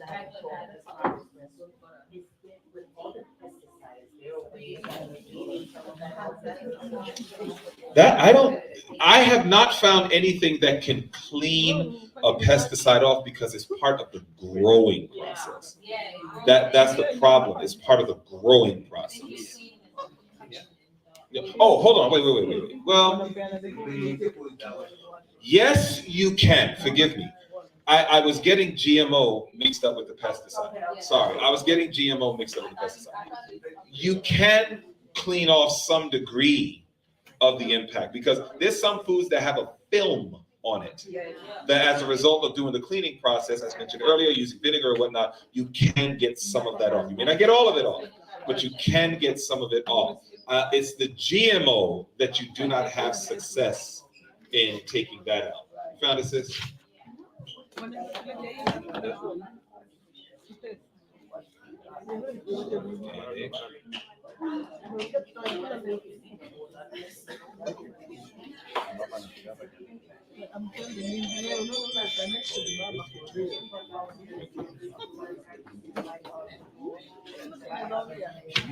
Can I see the product?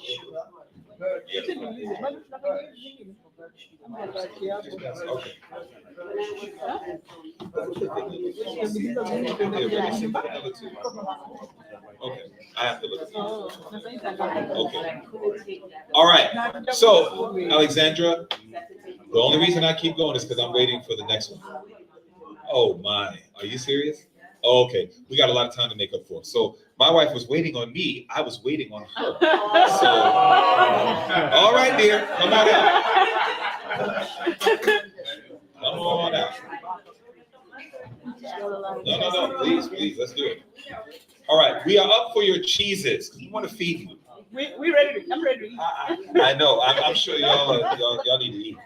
So, Alexandra, is it possible that we could start giving them their food while they watch the rest of it, especially for people who may have to leave? Okay, so, do you mind helping? Oh, the other things aren't ready yet. Okay, let me ask you this. Would you, there's some things like the cheeses and we're making a holiday nut loaf. There's some other things, and then we have a raw pie. These things are still evidently being prepared. So that'll be ready in a little bit. The overnight oats and the scrambled tofu is ready now. Do you want to have the overnight oats and tofu now and then wait for the other ones? Or do you want to have it all at one shot? All right, right hands go up if you want it now. All right, the majority is moved. Okay, so let me go ahead and say it. All right, hon. They would like their scrambled tofu and yeah, if you don't, thank you. We would like the scrambled tofu and the overnight oats now. Okay. Yeah. So we have 2 maple syrup. Yes. So what I know, I don't remember which A or B, so one is A, one is B. Yes, yes. So one comes from a tree that they have to put something from the cake to get it out. Right. So which one is that one? I don't know. You don't know? I don't know. But it's that one. The better one? We usually do the grade A. Grade A, that's it. Yeah, That's we it. usually Now do we the go grade A, but I don't know which one comes from the tablets. Grade B, that's What, maple syrup? maple syrup, yes. Yeah, I've always gone for the grade A. Yes. Pure maple I was syrup. looking at the special. Pure maple syrup. So you have to be careful because a lot of people are saying it's No, no, come say it.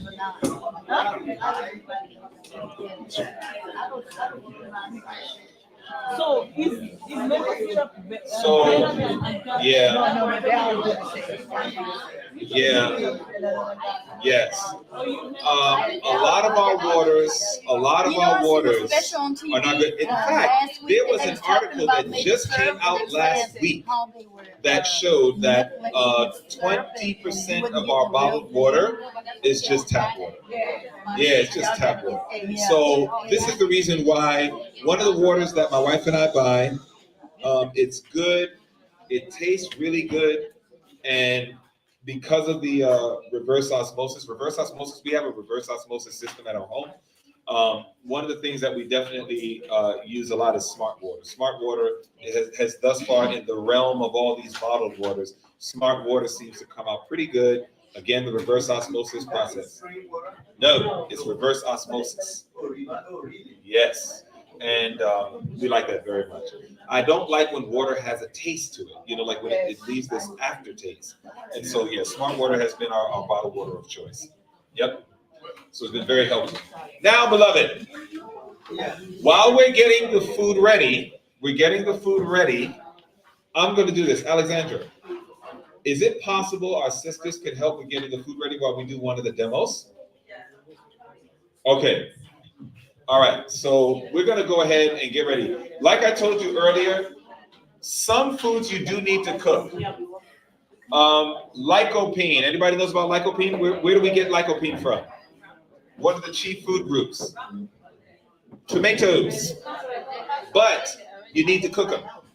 If you eat the tomatoes in its raw state, you will not get that lycopene out. But if you cook them, then you can get the lycopene. Okay? So sometimes there's a need to cook our foods.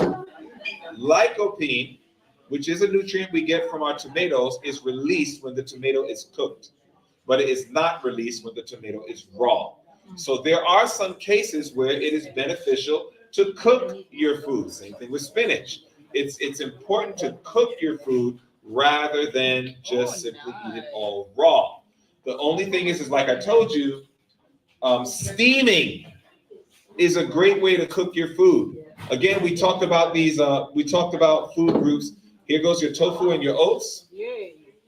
So, you know, so when it comes to preparing your food and maintaining the nutrients, steaming is a great way to prepare your food, and it's very cost effective. You just get a little colander, you rest it over the boiling water, and then you let the steam from the boiling water go into the colander and cook your food. That's another cost effective way that you could do it.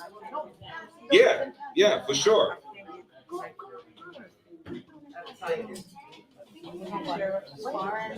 All right. Very good. So now we're going to go ahead and demonstrate our cheeses.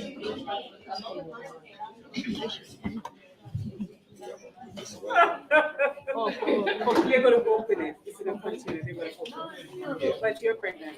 Take care of caution. I haven't eaten neither one of The these. rest of us don't Oh, use you those haven't? things, you know. The Oh, rest you've of never us, tried tofu? we have the parasites in this Margaret. No. Come back, come back, come back. Come back.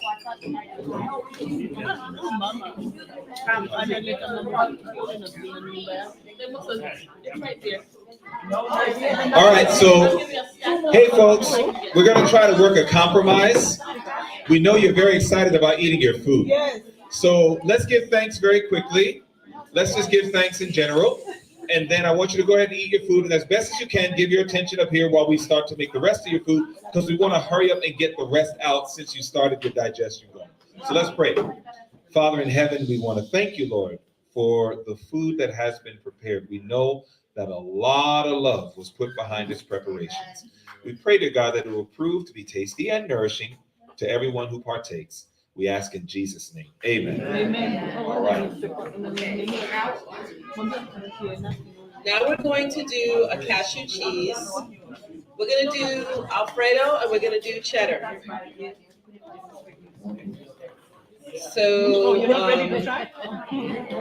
I'm gonna talk while you guys eat, but I'm gonna go through it pretty quickly. It's not difficult. It's just adding the ingredients in the blender and zipping away. It's very similar to the salad dressing. So you're gonna add your nuts. I'm sorry. Overnight. Oh, soaking. Yes, these, you can tell they look very pale and What are we making now? they're softer. We're doing the cheddar cheese. Okay. Thank you. You're welcome. Where's my stuff here? Okay, and then you got your salt, your onion powder, your garlic powder, and then we're gonna do pimientos. You could use red pepper, and this would be a raw food, right? The red pepper, you want to do something like the darker the pepper, the more richer the flavor of the cheese. I personally like to use pimentos, but when you purchase this, you want to make sure you look at the ingredients that it only has the red pepper, water, salt, citric acid, and that's it. Sometimes it comes with calcium chloride. I think that's a preservative. I'm not sure. So not everyone is created equal. Some of them have vinegar in it. So you just want the ones that have simpler ingredients. Okay. Okay.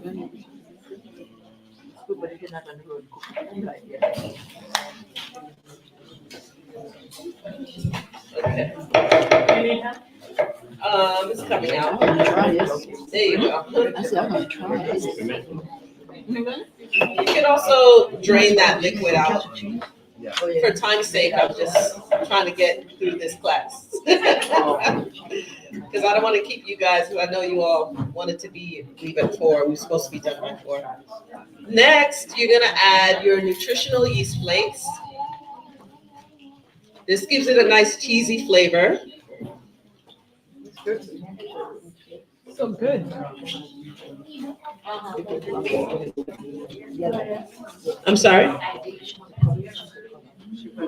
Oh, has anyone not been served? Raise your hand. Raise your hand if you have not been served. Yes. Okay.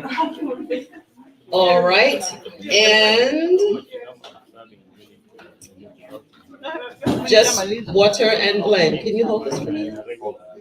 Yes.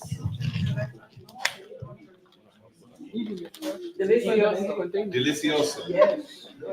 How y'all like the food? All right. Delicious. I have a question.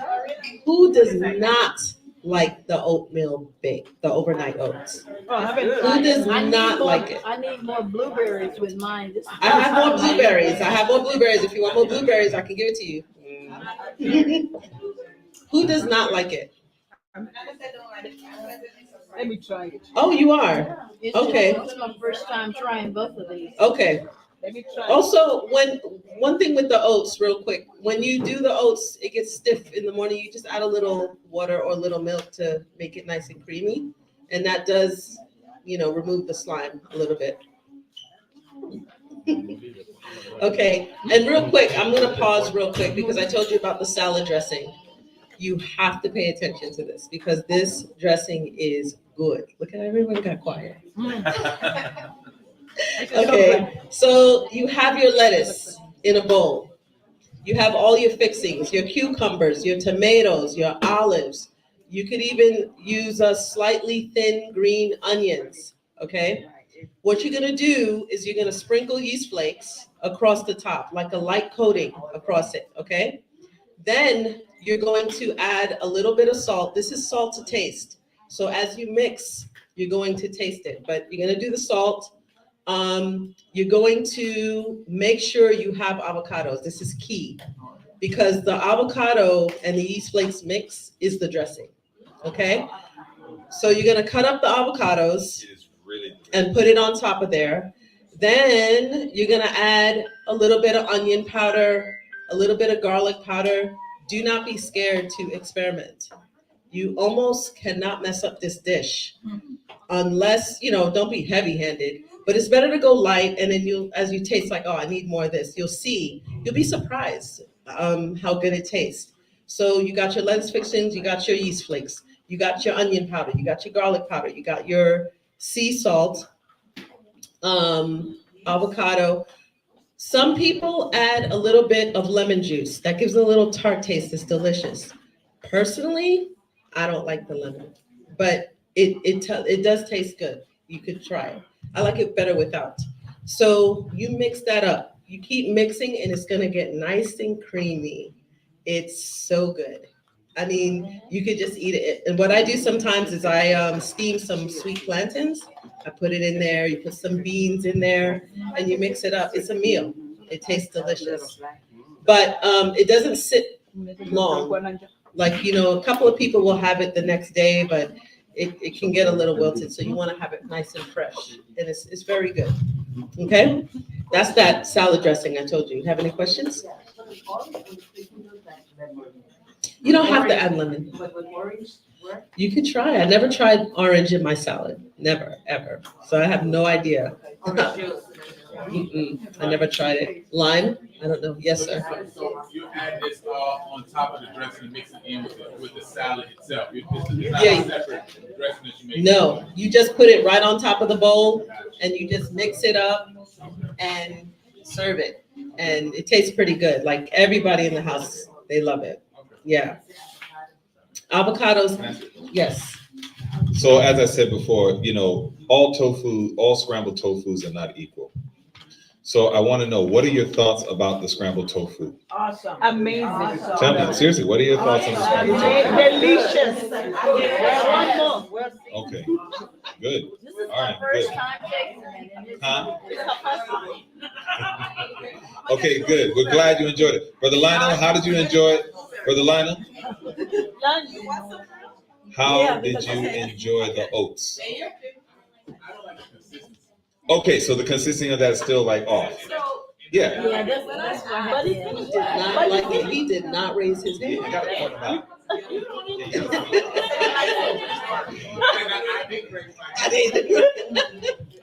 I have a question. What's the quantity per serving? Say again? What's the quantity on the serving? The quantity? Yeah. Of the serving, what you all have is a quarter cup. Some of you may have a little more than a quarter cup. Are you talking about the oat bake or the tofu? The tofu. Well, those are 5-ounce cups. On both. If it's filled up, it's 5 ounces. Quarter cup is like what, 4 ounces. So this is what you're supposed to have. Oh, no.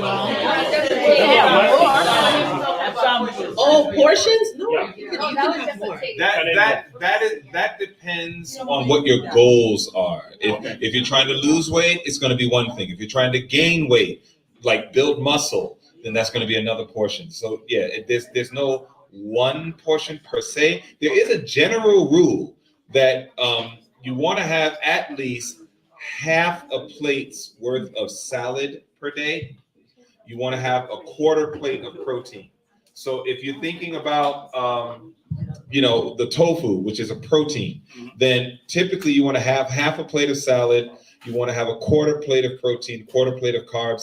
So again, quarter plate is what you're going to have as far as your protein is concerned. This is general, but you might have your own personal goals where you might want to up your protein and lower your carbs, all depending on what you're trying to accomplish. All right. Yes, sister. That's the oatmeal bake. That's our favorite. That is Now, good. that is yeah. The oatmeal bake is really good. Yes. Yeah. Oatmeal bake. So it's pretty much the same recipe. Okay. And also with the oatmeal that I didn't say, I don't think I put it in there. I cut up some bananas and I put it in there. But when I do the oatmeal bake, I'll put dates at the bottom of the dish, and then I put the oats and all that. But I use like a creamer. Sometimes I mix it, part milk, part creamer. So you pretty much, you could do the same thing, like it's a different recipe for the oatmeal bake. And then so you bake it? Brain freeze. And then I'm so trying you to bake remember it? the recipe. Let me look for it real quick. Can I look for it real quick? Is that okay?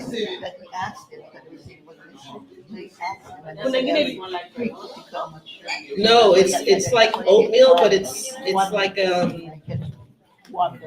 Baked like a cookie or a cake. so it's not like how can I describe oatmeal bake? You can cut it up in squares and scoop it, and it's kind of like it's stiff. It's held together. It's very good, kind of like a pie. Yeah. I'm trying to remember the recipe for the oatmeal bake. Anyway, real quick, I wanted to tell you, in regards to weight gain and weight loss, the protein is important, even when you're losing weight. Like, it's the carb factor that we struggle with, right? So like if I was trying to lose weight, I would probably do 1.5 cups of carbs per day, which is very extreme, but you're still getting, and you want to stick to like low glycemic foods, like the sweet potato. You want to do the brown rice. You want to stay away from the breads and the pastas and the white rice, but you want to up your protein. So I would probably eat, for someone my size, I would do like 4.5 cups of protein per day. So it's like understanding that, because sometimes we don't eat enough of the right foods. We need to eat more protein, like the lentils, the whole food plant-based, that's the key. And then, stick to your low glycemic food. It's gonna come off. You don't even have to exercise and your weight's gonna come off. So how much the more when you exercise, right? So. One second, sisters. Go ahead. Nutrients, just that I have to go. Is it okay to use agar? Yes, to stiffen up. Yeah, absolutely. Agar is a plant substance that you can use to take the cheeses, like we're about to do the cheeses here.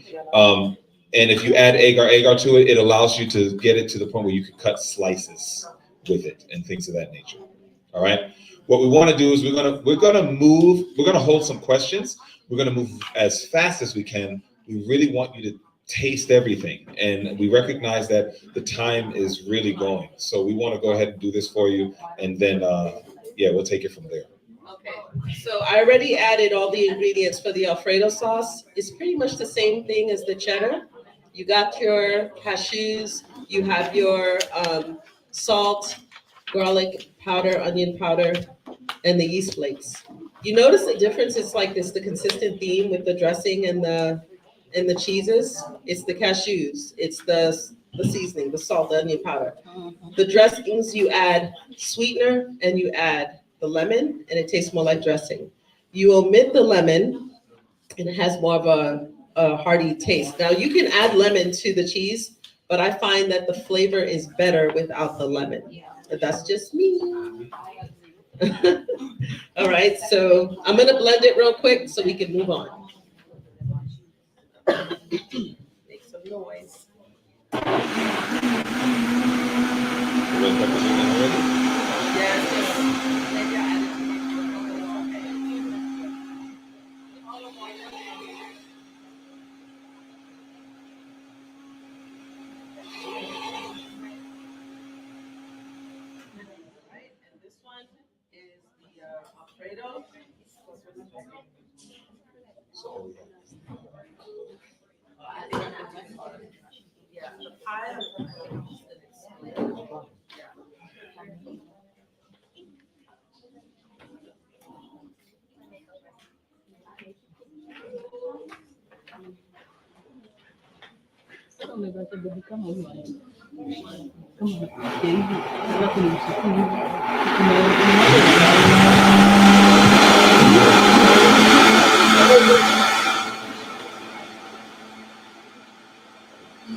With this, you can use this on the pizza. You could put this on your potato. You could put this on your mac. My daughter makes a killer mac and cheese. Oh, wow. This is a No. This is a stir fry that my wife made with tofu. Yeah, but And this is a mac and cheese that we did with this kind of cheese. Right Yeah. here. So as you can see, you can pour it right on the macaroni. It really comes out. so my daughter was really young when I started showing her how to, but you should see the mac and cheese she makes. Oh yeah. Oh my word. Like everybody gets excited to the point, I said you could sell that. And I know she, along with this recipe, she adds like the cheese, the cheddar, the slice at the store, and she does like sour cream. She does something, and that thing is amazing. Yeah. So I mean, there's no one way. I've tasted other people's mac and cheese, and it's good, but I'm just really impressed at how she took that and she just, took it next level. So it's really good. Oh, yeah. But yeah, you can put that on. You can put this on the fettuccine Alfredo. I personally think that this is better than the Alfredo sauce that you get at the store. That's a bold statement, I know, but I'm saying it. I think it has more flavor. And again, this is raw. If you use fresh red peppers, it's a raw food. So just, again, it also calls for oil, which I don't add. And I think I gave you the measurements for the lemon. I think I made it optional for you. And if it gets too watery, you can add more nuts. It's not ruined. Just add more nuts. Like this one's a little bit more watery, but you can add just more nuts to thicken it up. Okay? Question. Because the cheeses are made, the meat replacement's already made. Yes, but I have to plate it. That's what I was saying. Do you think we could give the time remaining to plate everything? Yes. Rather than the other demos, because they already have it on. This is what we're thinking, and then you let me know if this is practical. Is you all have the paper with all the recipes? Yes. Okay. Yeah. This we needed to wait for because we had to make this and get ready to pour that on the rest of your food. I have it already. That's what I was working on last night. Got you. Okay, so then executive. So let me know if we can do this then. Let's get the rest of their food. That's what I was asking earlier. No, I mean I have to plate it, but I have everything already. The sauces. So I would like to recommend that we're going to focus our energy on plating the food. Yeah. Just meaning getting all your stuff out on a plate. Yeah. Because everything's made. And then I want you to eat the rest of your food. Yes. Get the rest of your food.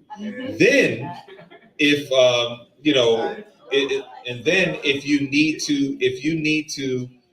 you want to continue staying for instruction and watch a live demo and everything, we can do that. That's fine. But I want you to get your food now.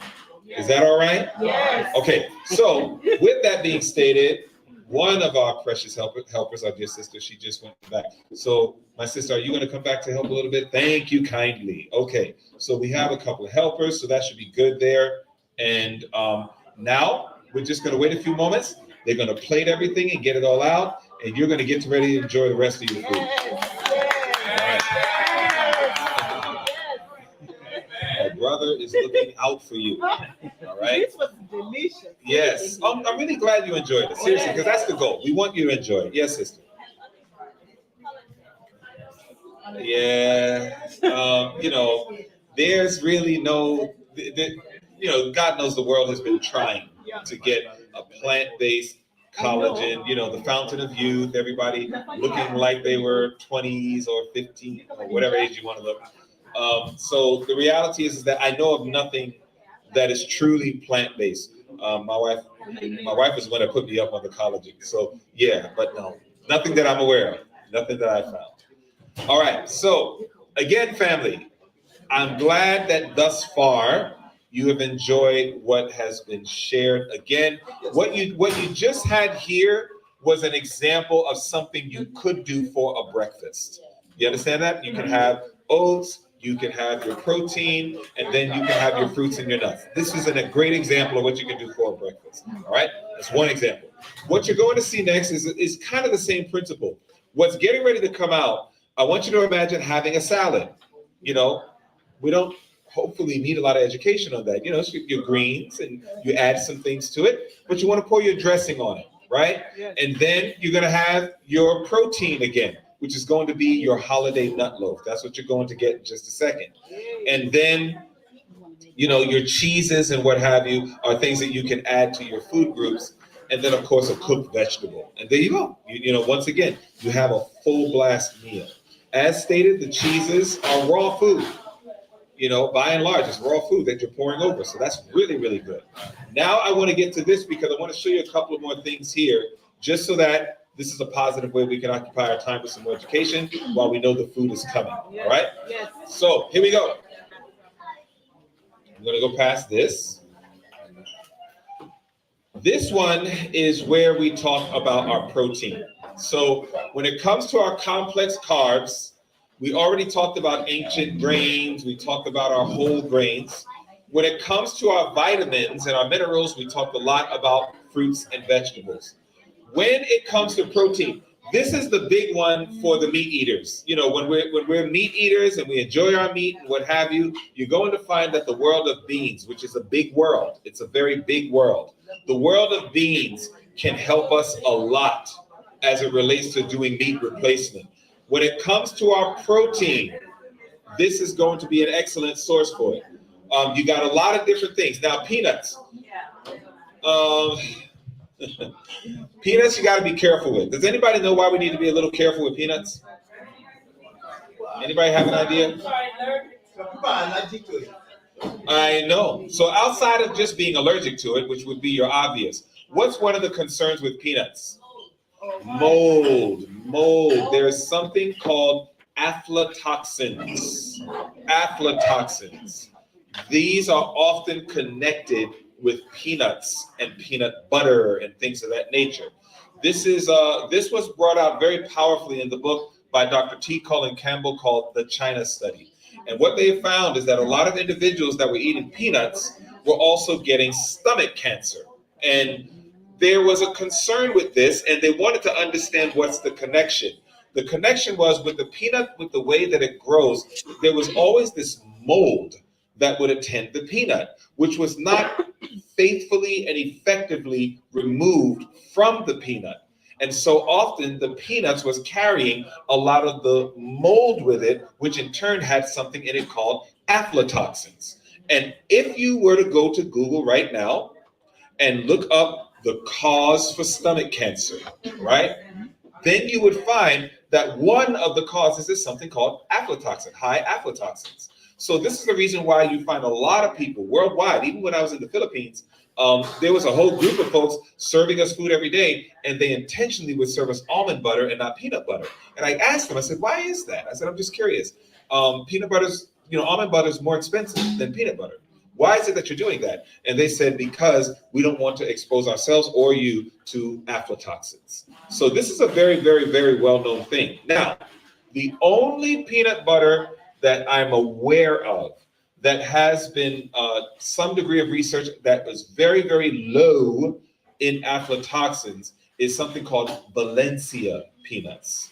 So if you're a real peanut butter lover and you really, Valencia is Valencia.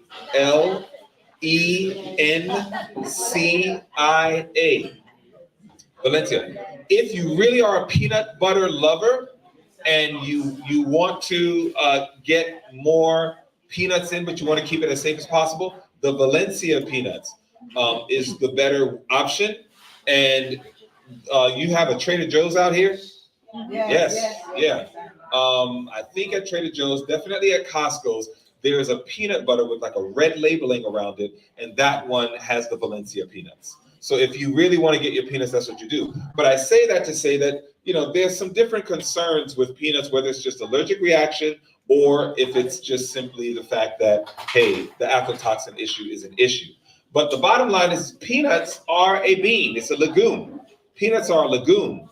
And, you have a world of protein options because protein is an absolute necessity. In fact, here's some facts. Protein is part of your DNA. We're just talking about how important it is. This is why, again, when children are growing up, I cannot stress the importance of making sure you're feeding the right age groups the right foods. You can't just give them food. You got to give them what they need. Now, here's an example. One of the things that my wife and I learned when we got our master certification with Dr. Sears Wellness Institute was one of our classes, my wife took a class on expecting mothers. So she's very well trained on what a mother should be eating when expecting a child. Because the foods you need to eat, you can't just do plant-based. You don't want to just do plant-based. You need to have very specific nutrients that you need to be taking in when you're expecting a child. Then we have another one where it's a class for teens. That's the one both of us took. In that class, we learn what teens need, young children need, because their needs are different. Then we had another module, which is seniors. And that's where we had to go ahead and now, because when you get up in age, there's certain nutrients you need as a senior that's going to be different than what you needed. So it's not enough for us to just say whole food plant-based. It's not enough. If you're really trying to take charge of your health, you have to say, based on my age and my category and where I am in life, what is it that I need versus what is it that another needs? You understand that? So this is the idea, is when you're taking charge of your health. Now, when you're talking about protein, again, it's part of our DNA. Enzymes, these are the proteins which make everything happen, from breaking down food absorption, regulating the entry of nutrients through the cell walls, and the removal of waste products. This is why it would be very bad for us to be protein deficient. You want to make sure that you're getting in enough protein, especially for those of you who are transitioning from meat to plant-based. I've talked to a lot of you this week, and a lot of us are eating meat. A lot of us are still eating meat. I have no condemnation for you for that. What I'm here to say is, when you make the transition, if you start moving from the meat eating to the plant-based, you must do it intelligently. If you don't do it intelligently, if you don't know what your body needs, that's why I'm repetitive. Repetition deepens impression. I'm repetitive on purpose. You want to make sure that you are getting in all of your food groups, okay? And protein is a big one. Protein also is how your hemoglobin is produced. Myoglobin and elastin. Your bones are mainly protein. This is why we need so much protein. This is why Barbara O'Neill pushes so much protein. This is why she talks about the eating of protein and so on and so forth, right? And hormones, which send chemical messages between nerve cells and to regulate metabolism. All of this is with protein. And of course, antibodies, which circulate in your blood to protect you against viruses, and keratin, which forms your hair and your nails, ladies. So again, for all of these reasons, we need good protein, but we have to watch out for the animal-based protein. This is the reason why you're hearing this week this push of moving away from the animal products and moving otherwise. We provide convincing evidence that a high-protein diet, particularly if the proteins are derived from animals, is nearly as bad as smoking for your health. I mean, literally, animal protein is not good for us. It's not the best for us. It overwhelms the body. It's too much of the wrong source of protein. Here are your top 10 plant-based proteins. So you have a whole world of protein out there. You got a lot. You got chia, asparagus, broccoli, pumpkin seeds. Gentlemen, you got to get in your pumpkin seeds, brothers. Gentlemen, do you know why you need to get your pumpkin seeds in? Tell me why. Tell me why you need to get your pumpkin seed in, brothers. It increases testosterone level. Not too sure about that. Can you tell me why you want to get in some good pumpkin seed? Prostate. This is true. There's more. All right, well, let me get into it since we're not too sure. Gentlemen, let's see, do we have any children in the room? We do have children in the room, so I will speak in code. So, when, there's a privilege that God has given to husbands and wives. Does everybody know what I'm talking about? Yeah. And in that privilege, evidently, the man is going to reach a height, right? He's going to reach a height in that experience. Y'all know what I'm talking about? Yes. Okay, and so he's going to lose a little bit of something. Now, what is commingled in that something that the brother loses when he reaches the height? There's a lot of zinc that goes out. A lot of zinc. This is where you get the 3-day rule. If I was doing marriage counseling and stuff like that, sometimes people always ask the question, how many times can we do it once we get married? And, and there's something that's called a 3-day rule. Now, I don't believe personally that this 3-day rule is a hard rule. However, it has a degree of logic to it. What is the 3-day rule? The 3-day rule is this. Every time a husband and wife come together, the husband reaches his height, he loses a lot of zinc.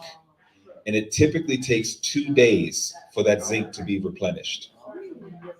This is why in the name of temperance, it would often be encouraged and counseled for the husband and wife to come together about every 3 days. Because by that time, the man is fully restored and he's ready to go again. So one of the things that can help with this with pumpkin seed is with this process. Pumpkin seeds are very, very high in zinc. Very high in zinc. I counseled a young couple. They couldn't wait to get married. They couldn't wait for the experience in marriage. And I remember that when we were counseling them, we got to this part, and that young man, bless his heart, he said, so every 3 days? I said, yes. I said, now again, not a hard rule, but yeah. He was like, but what if I take zinc supplements? Like, can I? Calm down, brother. Just calm down. Bless his heart. That brother said, I'll buy the best zinc supplement. That's like, man, what is wrong with you? Oh, my word, that was funny. That was very funny. I tried not to laugh, but I ended up laughing. That's a good question. But, it was a good question. I said, well, I think you make a good point. But, generally, zinc is awesome for good prostate. Zinc is awesome pumpkin seeds are awesome for good prostate. Pumpkin seeds are awesome for assisting in having good zinc levels, okay? So pumpkin seed is amazing, especially for our men. But again, I do encourage men, be mindful of that. Ellen White used the word substance. She didn't say what it was. She would talk about excessive experiences in the marital experience, but she never said what it was. She would just say it was a substance, that the men lose this substance, and over time this is contributive to all sorts of neurological and other problems. It is only later on in scientific research. I have a whole book actually that just deals with the sexual experiences and what it does to the body.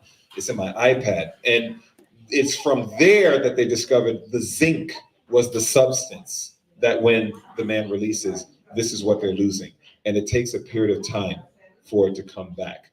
So this is something where even pumpkin seeds and so on can be very, very helpful to us. So again, when you look at these, you got a lot of options when it comes to your world of plant proteins. A lot of options, okay? So you want to keep these things in mind. We've got to get in our protein. Lastly, yes.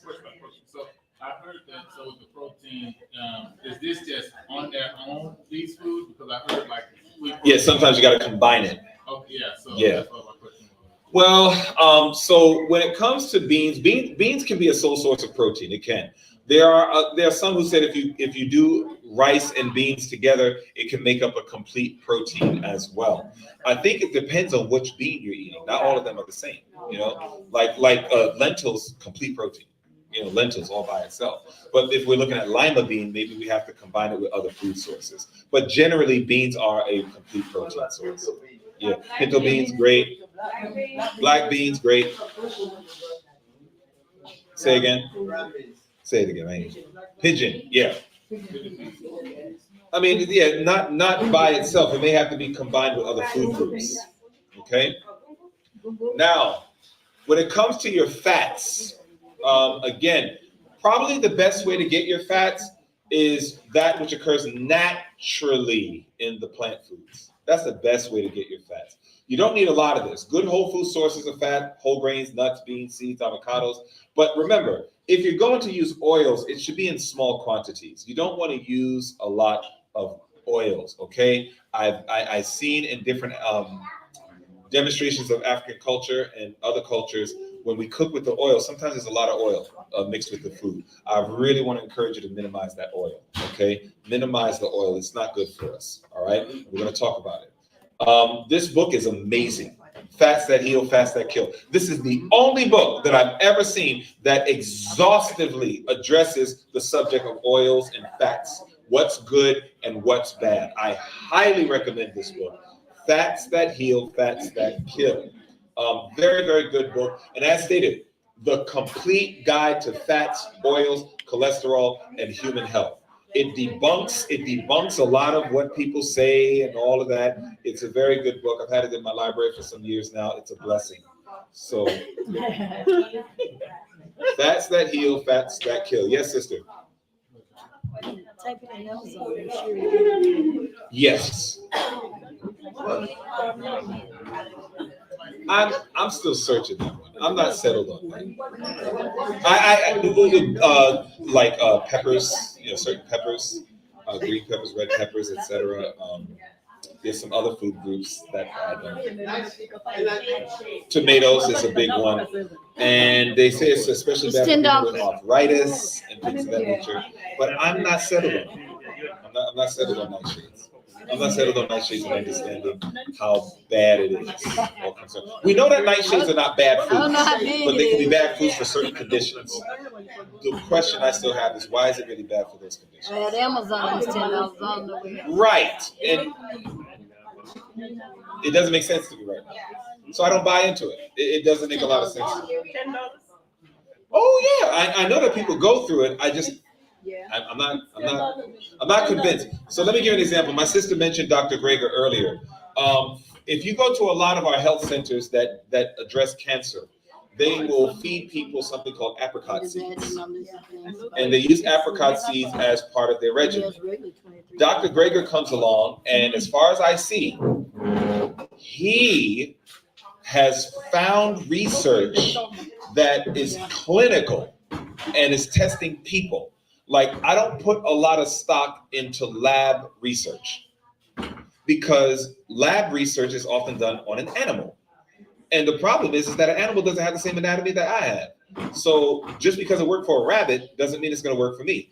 That's one of the problems. So that's why you usually don't verify something working for people until you test it on people. So anyhow, they did the apricot seed on people. They found that it was thoroughly toxic. Like every single time people kept taking apricot seeds, it increased their toxicity levels. And it was making them more sick. So somebody says, but I took apricot seeds and I got well. And my thing is, yeah, you got well, but you probably got well because you exercised. You probably got well because you juiced. You probably got well because you got good rest. You probably got well because of other stuff you did, but you're giving the credit to the apricot seed. You follow that? So sometimes that's what I'm saying. You got to watch the research. It's like sometimes they're like, nightshades do this. And it's like, well, hold on. What else are they doing in addition to those nightshades? Now, if somebody said, I did nothing but take apricot seeds and then my cancer was gone. Now that's the case. That's a good argument. But that's the problem, is sometimes stuff doesn't fully add up. So that's the only reason why I said, I'm not settled yet on the nightshade question. Yeah. All right. So almost done. The same thing like we studied with proteins. Fat is a concentrated source of energy. That's why we need it. Fat provides a cushion to help protect our vital organs. So we need it. Fat enables our bodies to process vitamins. You ever heard of fat-soluble vitamins?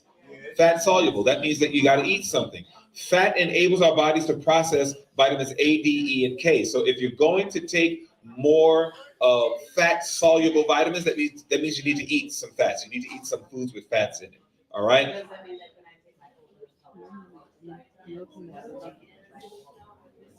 Yeah, I mean, and that's basically it. Because if it has your vitamin D, if it has your vitamin E or K, you need to be eating something. Now, water soluble vitamins, you don't need food. So vitamin C, you can take vitamin C on an empty stomach and you're perfectly fine because it's a water soluble. But fat soluble vitamins like A, D, E, and K, you have to eat something.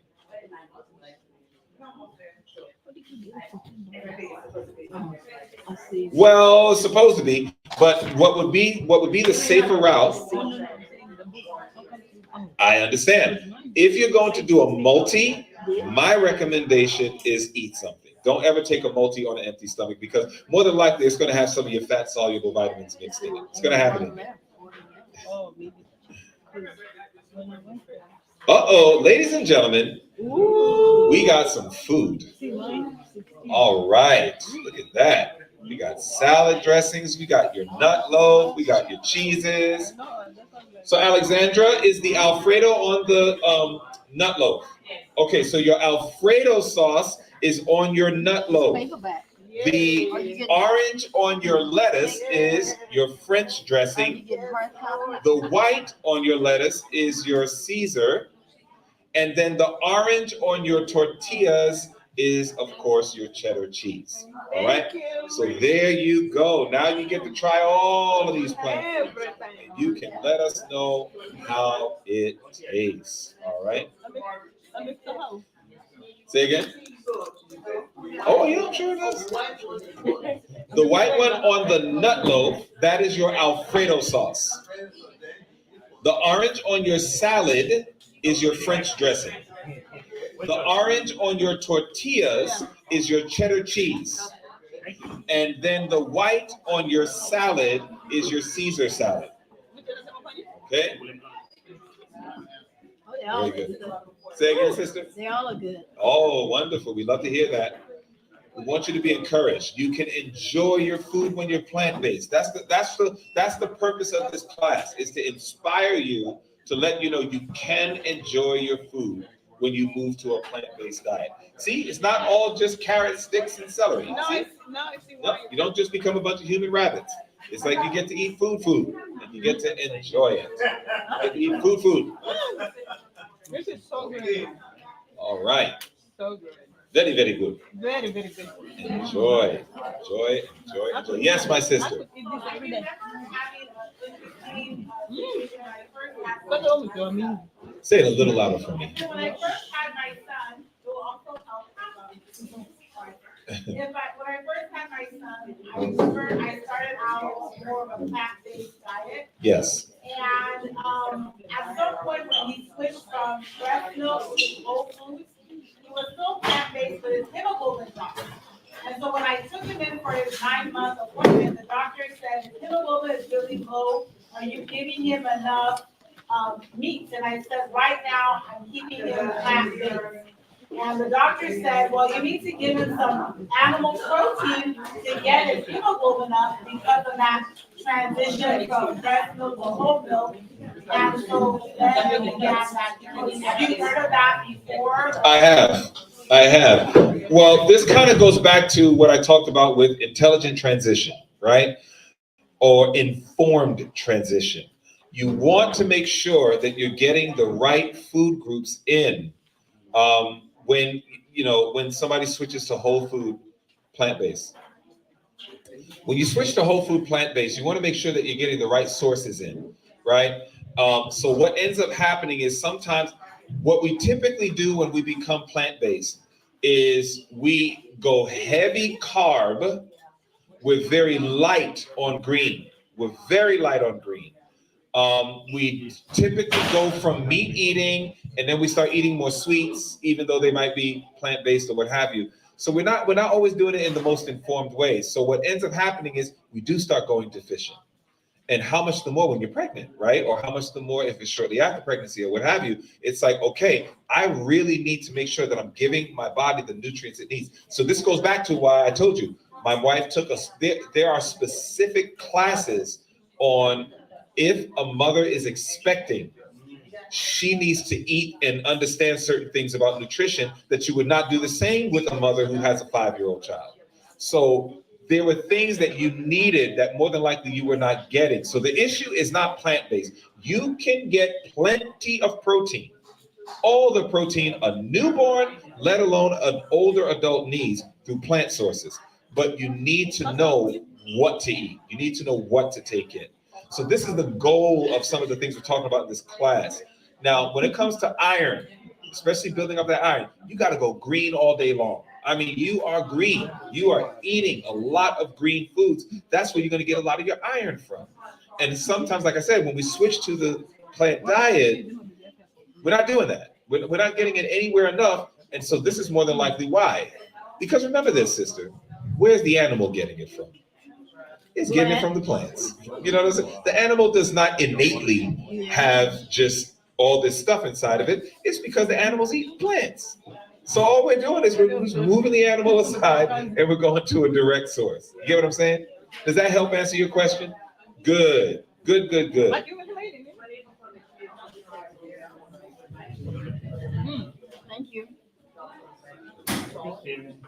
Thank you, Steven. You are so awesome. Well, okay, there you go. So informed, right? So one plant source will have more than another plant source. That's the part that we have to work on. How are you all enjoying your food? Good. What is this one? Okay, so is this the sauce that was on the nut loaf? No, this is called nut loaf. That's the holiday nut loaf, yeah. That is the holiday nut loaf. And on top of the holiday nut loaf, that is the Alfredo sauce. That's on top of the holiday nut loaf. We did this at some other churches outside of our faith. I tell you the truth, man, those people, they were so fired up. They were like, wow, we didn't know that you could enjoy food like this. You know, that's plant. And we were like, oh yeah, there's plenty more. Normally we would have brought cookbooks for you all because, you know, it's important to have a cookbook, but we actually ordered books and they never got here. So that's unfortunate. But, you know, there's a cookbook called 7 Secrets. If you can get your hands on that, get your hands on that. They got tons of dishes like this, tons and tons of dishes like this. 7 Secrets, really good cookbook, really good cookbook. 7 Secrets. Oh yeah, 7 Secrets, excellent. Just 7 Secrets. Mm-hmm. But it's a vegan cookbook, and you'll see it's orange. It's an orange color, nice design. It'll pop right up if you Google it. Another book is called 10 Talents. 10 Talents, very good cookbook. Again, lots of plant-based. One of our favorites used to be one called Tasty Vegan Delights, but for some reason they stopped making it. Oh, that broke my heart because that was a really good cookbook. Tasty Vegan Delights. But you probably incorporated with those, didn't you? Yeah, there you go. So again, 7 Secrets. Yeah, that's it right there. Very good. 7 Secrets. Enjoy. Bon appetit. Amazon got everything you're looking for. Now, while you're enjoying your food, I want to show you this very important slide here. This is dealing with oils, bad fat versus good fats. I want y'all to take a look at this. Now, unfortunately, I wish this magnifying feature, I got to get this to work on my control. But you have good guys when it comes to oil, and you have bad guys, okay? When it comes to your unsaturated fats, that's your good guys, okay? So unsaturated fats are vegetable oils, fatty fish, flaxseed, walnuts, etc. The bad guys are called trans fat or hydrogenated oils. These are what we call the bad guys, all right? And the reason why is because they clog your arteries. They raise your cholesterol levels. These are the ones that will increase our risk of heart disease. You want to stay away from the bad guys. Well, what constitutes the bad guys? Animal products, dairy, butter, fried food, lard, packaged food, and more. So these are the ones we want to watch out for. Now, I want to show you this. Well, yeah. So with the fatty fish, gentlemen, remember we talked about this earlier in the week. A Fred Hutchinson study, Cancer Research Center study, eating a lot of oily fish or taking potent fish oil supplements, it increased the risk of having prostate cancer by 43%. Wow. So this is why, guys, you want to find a better source of getting your good omegas and all those things than fish oil or eating a lot of oily fish, because sometimes it can increase our risk of getting cancer in the prostate specifically. All right. This was published online in the Journal of the National Cancer Institute. So these are things you want to watch out for. Okay. Yes, sister. Canola. We mentioned canola yesterday. So canola oil, it's all right. Canola oil is still debatable. A lot of people, there are reports that show canola oil is safe. There are reports that shows that the rapeseed and all of this creates a problem. So when in doubt, we encourage you to do without. We encourage you to do without, which brings me to the next slide, because especially a lot of the chips. Cooking with oils. The best oils to cook with at high heat. Okay? High heat. Coconut oil is top. Coconut oil handles high heat very, very well. Red palm oil handles high heat very well. And then almond oil handles high heat very, very well. We're dealing with Fahrenheit when you see 400 plus. Fahrenheit. Yeah. Yeah. No grapeseed oil? So grapeseed? Not for high heat.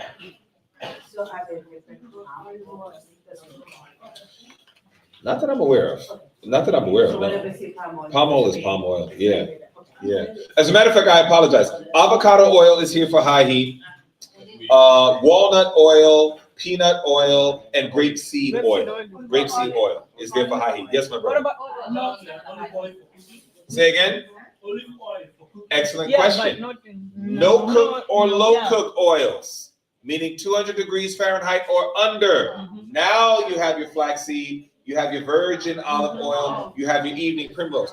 Olive oil is not recommended for high heat cooking. And it changes the chemical structure of it and causes it to become carcinogenic. Wow. So I saw earlier this week, some of you shared with me how you use olive oil for some of your high heat cooking. Please don't do that. Switch the oil up. The chemical composition of the olive oil is very fragile. So you don't want to put it under high heat. Uh-oh, dessert comes out. This is, all right, this is your raw carob pie. Carob pie. I know that you're not a fan of carob. How you know? I know. I do my research. So that's all right. But I want you to try it. Tell me what you think. I want you to try it. Tell me what you think. So instead of chocolate, because the chocolate would have caffeine, this is a chocolate replacement, carob.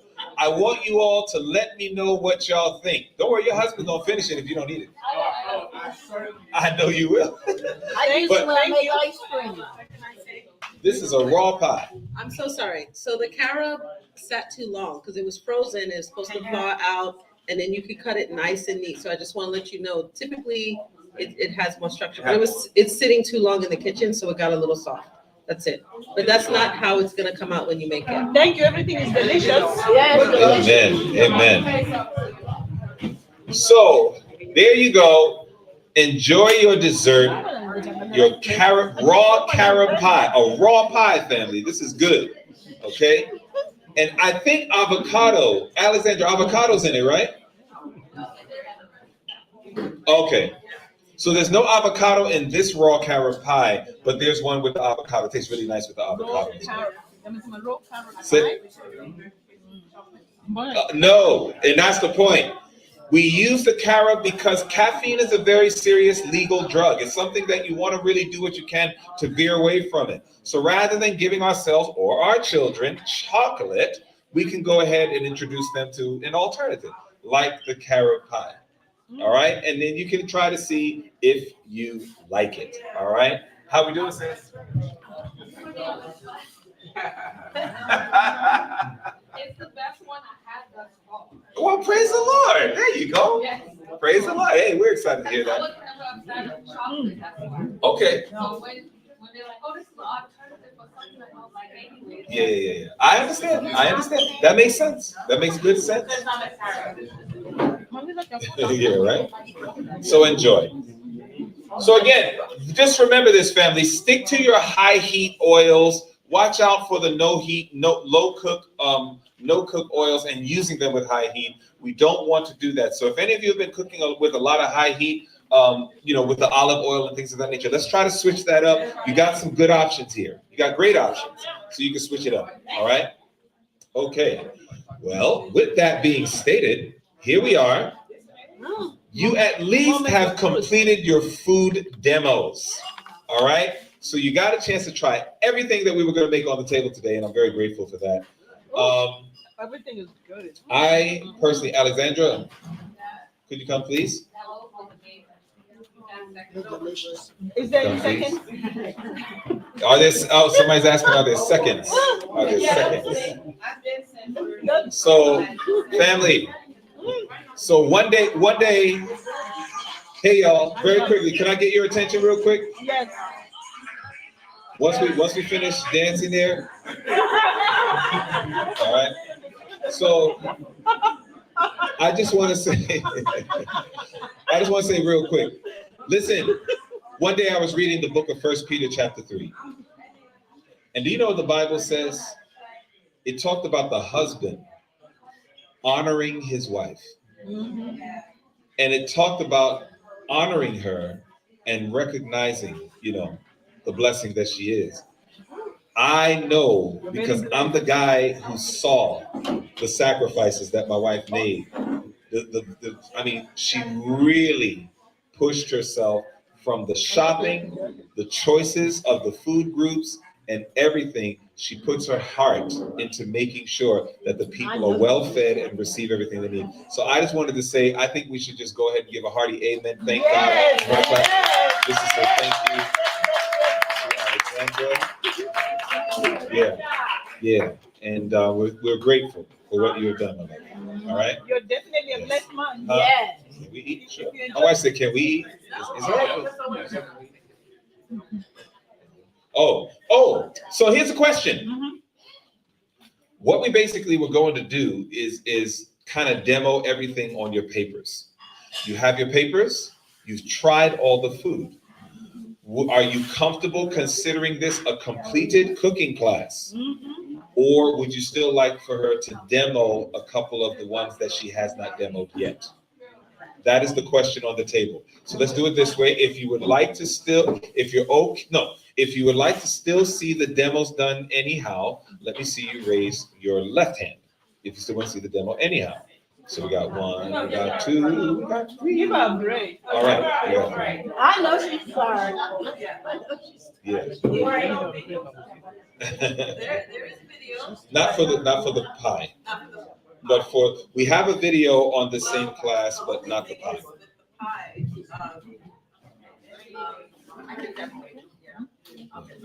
Okay. All right. Because we want to respect even the few, and what have you. So we'll go ahead and demo it. Okay. Mm-hmm. All right. So keep enjoying your food.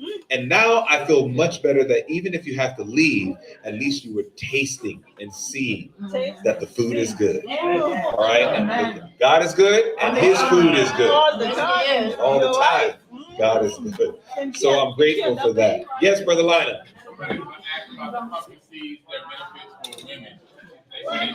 Zinc. It's still the same zinc. The same zinc is in there, and women need zinc as well. But it's just that much the more for the brothers. Is that right?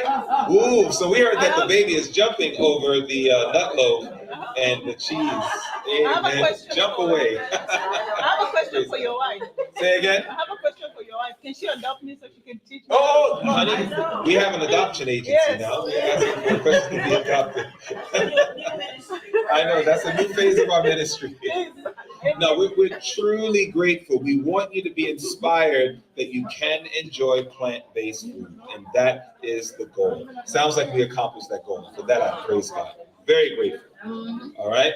So she's going to come out. She's going to do these final little ones. Again, if you do have to leave, we understand, but at least you were able to taste and see. That was the most important. Thank you. Oh, you're so welcome. So welcome.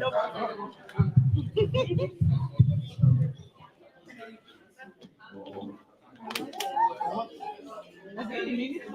Lakini yeye anaenda kutengeneza.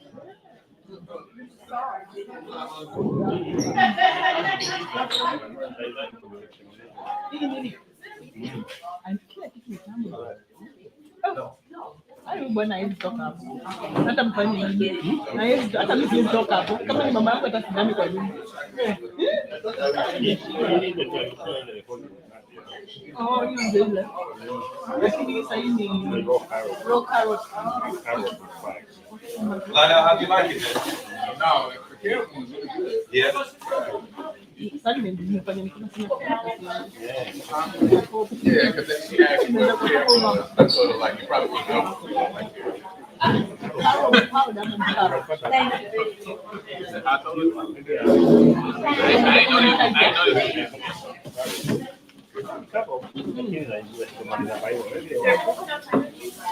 Sorry? You know what? I think there is some coconut oil. He asked me. No, this is not the recipe. Oh, okay.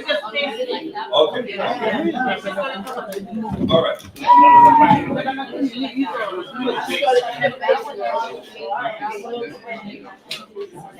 I like the orange one.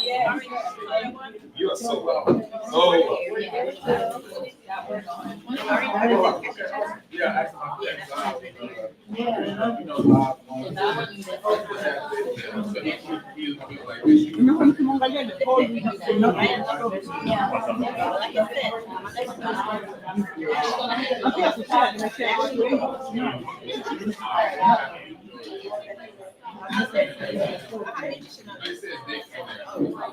Always.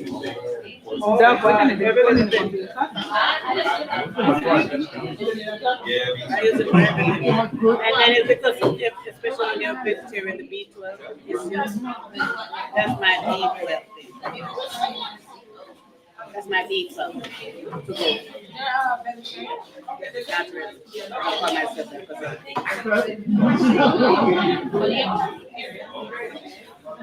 no, I don't eat fish that much to consider that. I didn't even know that word existed until recently. When you buy the powder, People don't know. you know? Right, go ask them. you got it offline. Online? And I think it was at Whole Foods. Okay. Back in the days, you were back to vegetarian. Oh, they have it. What's that? The carrot.